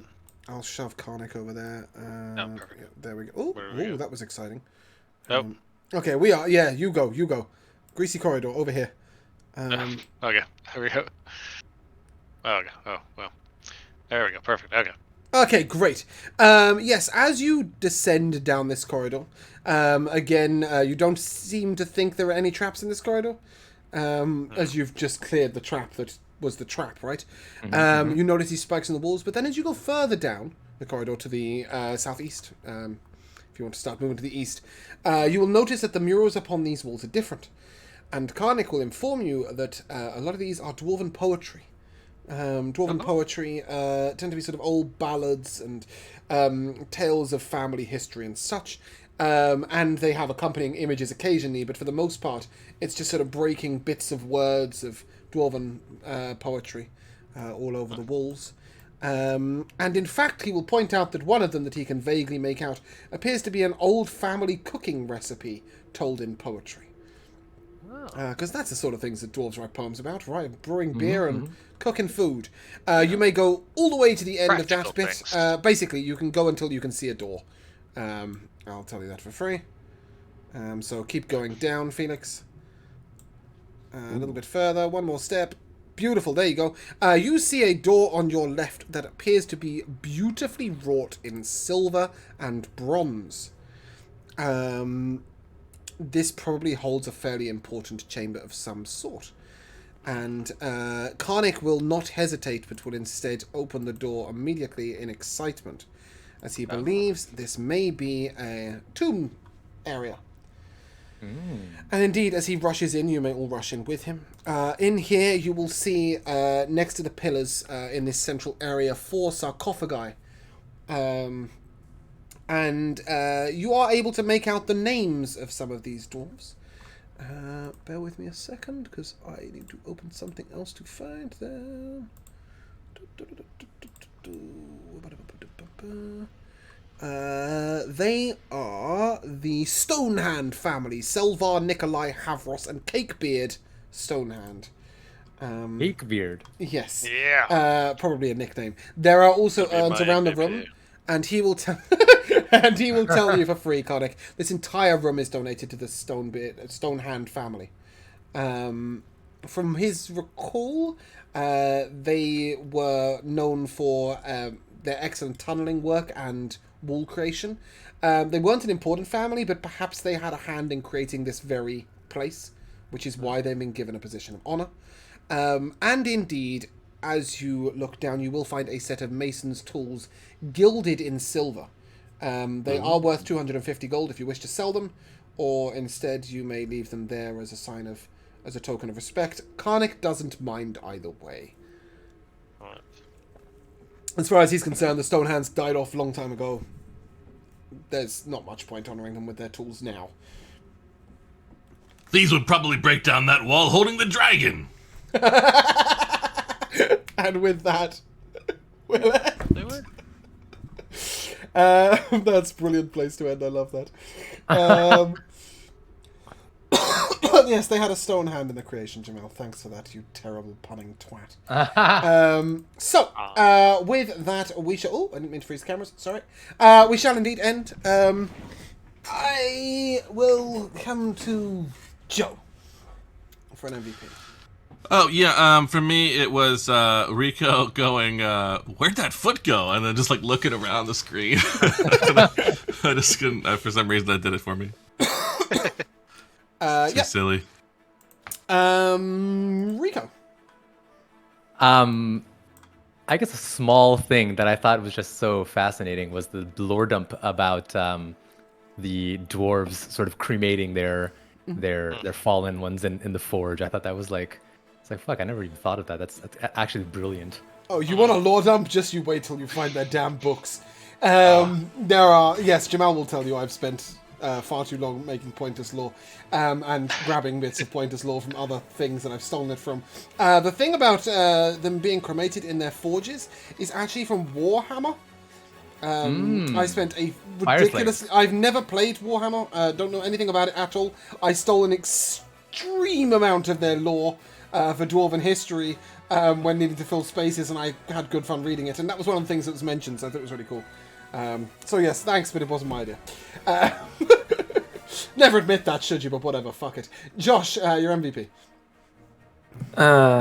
So I have two little ones. So one just being like, because I play a warlock in another campaign, and so having a warlock in like part warlock in this that just does like no damage compared to my other warlock. I'm like, oh shit, like not having agonizing blast is just brutal.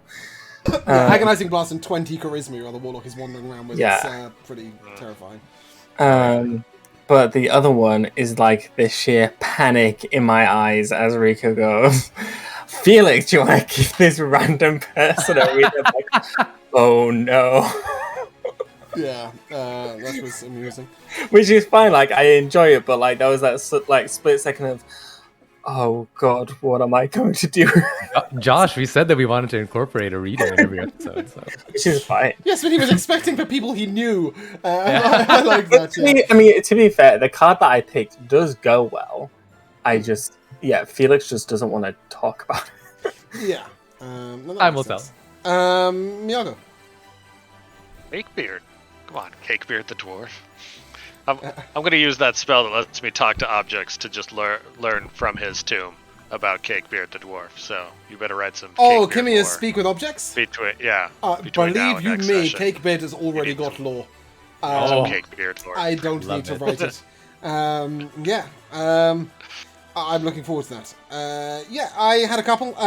First of all, I never considered you were going to pull the levers with Mage Hand. So without saying you take bludgeoning damage, you take acid damage, you still navigated it perfectly. I loved that. The huge lightning blast that I was still undecided how much damage I wanted it to do. You just didn't, and that was great. Just seeing the brutalization of being a frontline in this, I love Joe's face every time, even if it's 2 damage. He's just like, Do I have to take that? Like, I'm just why? really not used to it. I'm not a big gambler, risk taker person in general. Like, so to just go like, he'll probably be okay. It freaks me out every time. Yeah. My barbarian has attacked once without reckless attack, and that's because the enemy had fairy fire on it.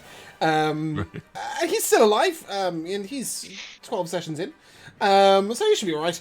But yes, I do get to rage a bit more often. Right. Yeah, that's the frightening thing. But I think you guys are navigating really well. I think one spell slot has been expended so far this entire dungeon. Yeah, I think so. Yeah. Yeah, which is Josh's used Dragon's one, Breath, and and I the thought old it was a Dragon Warlock one, but it wasn't. And in all fairness, without the crit, taking that enemy down would have been very difficult by attacks. I hadn't realised that we don't have a single piece of crowd control between the lot of you, do you? Like real crowd control, like Not real crack. like I was actually going to stun or Thunderwave one of the paralysis rooms or- with the birds. That would have been cool. But yeah, we don't have like a paralysis or a whole person or anything like that. No, nothing. Although Like I'm a whole person, but it probably wasn't going to work on a demon bird. True. Josh? I was just going to say, to be fair, now that's like, since we can get short rest at the ends of levels, definitely going to be hexing a lot more. Yes, I had mentioned this. It is in the player's handbook somewhere as well. Short rest at the end of each level. Long rest is usually only out of the dungeon, and you don't know how many enemies will return if you take a long rest outside of the dungeon. So yeah, it's a real sort of juggle of resources. But I had so much fun creating the dungeon. I'm really enjoying seeing you guys battling through it. You're doing better than I thought you would be at this point, so I'm glad. Although we did go a very weird route. I had thought you'd be level 5 when you fought the giant bird, but we went the other way, so we didn't get the level, so I was like, oh, yeah, okay, cool. I don't want to see the 2,500 XP that's down on the other part of the floor. No, I had miscalculated. I was really surprised when you said it was 2,500. I was like, oh, right, okay. Yeah, I thought I'd be actually interested to know how much. Apparently, like, there's an XP calculator. Apparently, you should get 4,700 XP in a day at level 4. Okay. That doesn't sound right to me in any way, shape, or form. That's basically almost levels. I think it's a CR12 monster, which would just eradicate you. But yeah. Well, or like, 6 encounters. Yeah, it's stupid 6 to 8 encounter day nonsense. But there's a hell of a lot more than 6 to 8 counters in here. So, with that said and that done, I think that is indeed where we will end. Just a quick one. Old School Nate, I know your message was a long time ago. Hopefully you managed to sit around for a bit. We're also enjoying some old school actual D&D dungeon delving. It's a pleasure to see you for the first time. I hope we see you again. I don't know how I get hiccups at the end of every single episode, but I do. So I think that is where we shall leave off. We are going to be raiding a good friend of mine, Jay.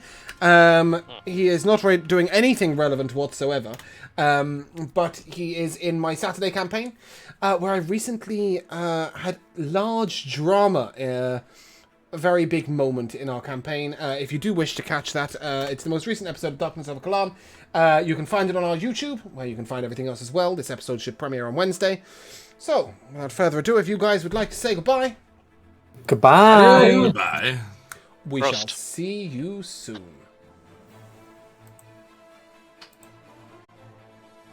Yeah, we had our first character death. Ooh. Right.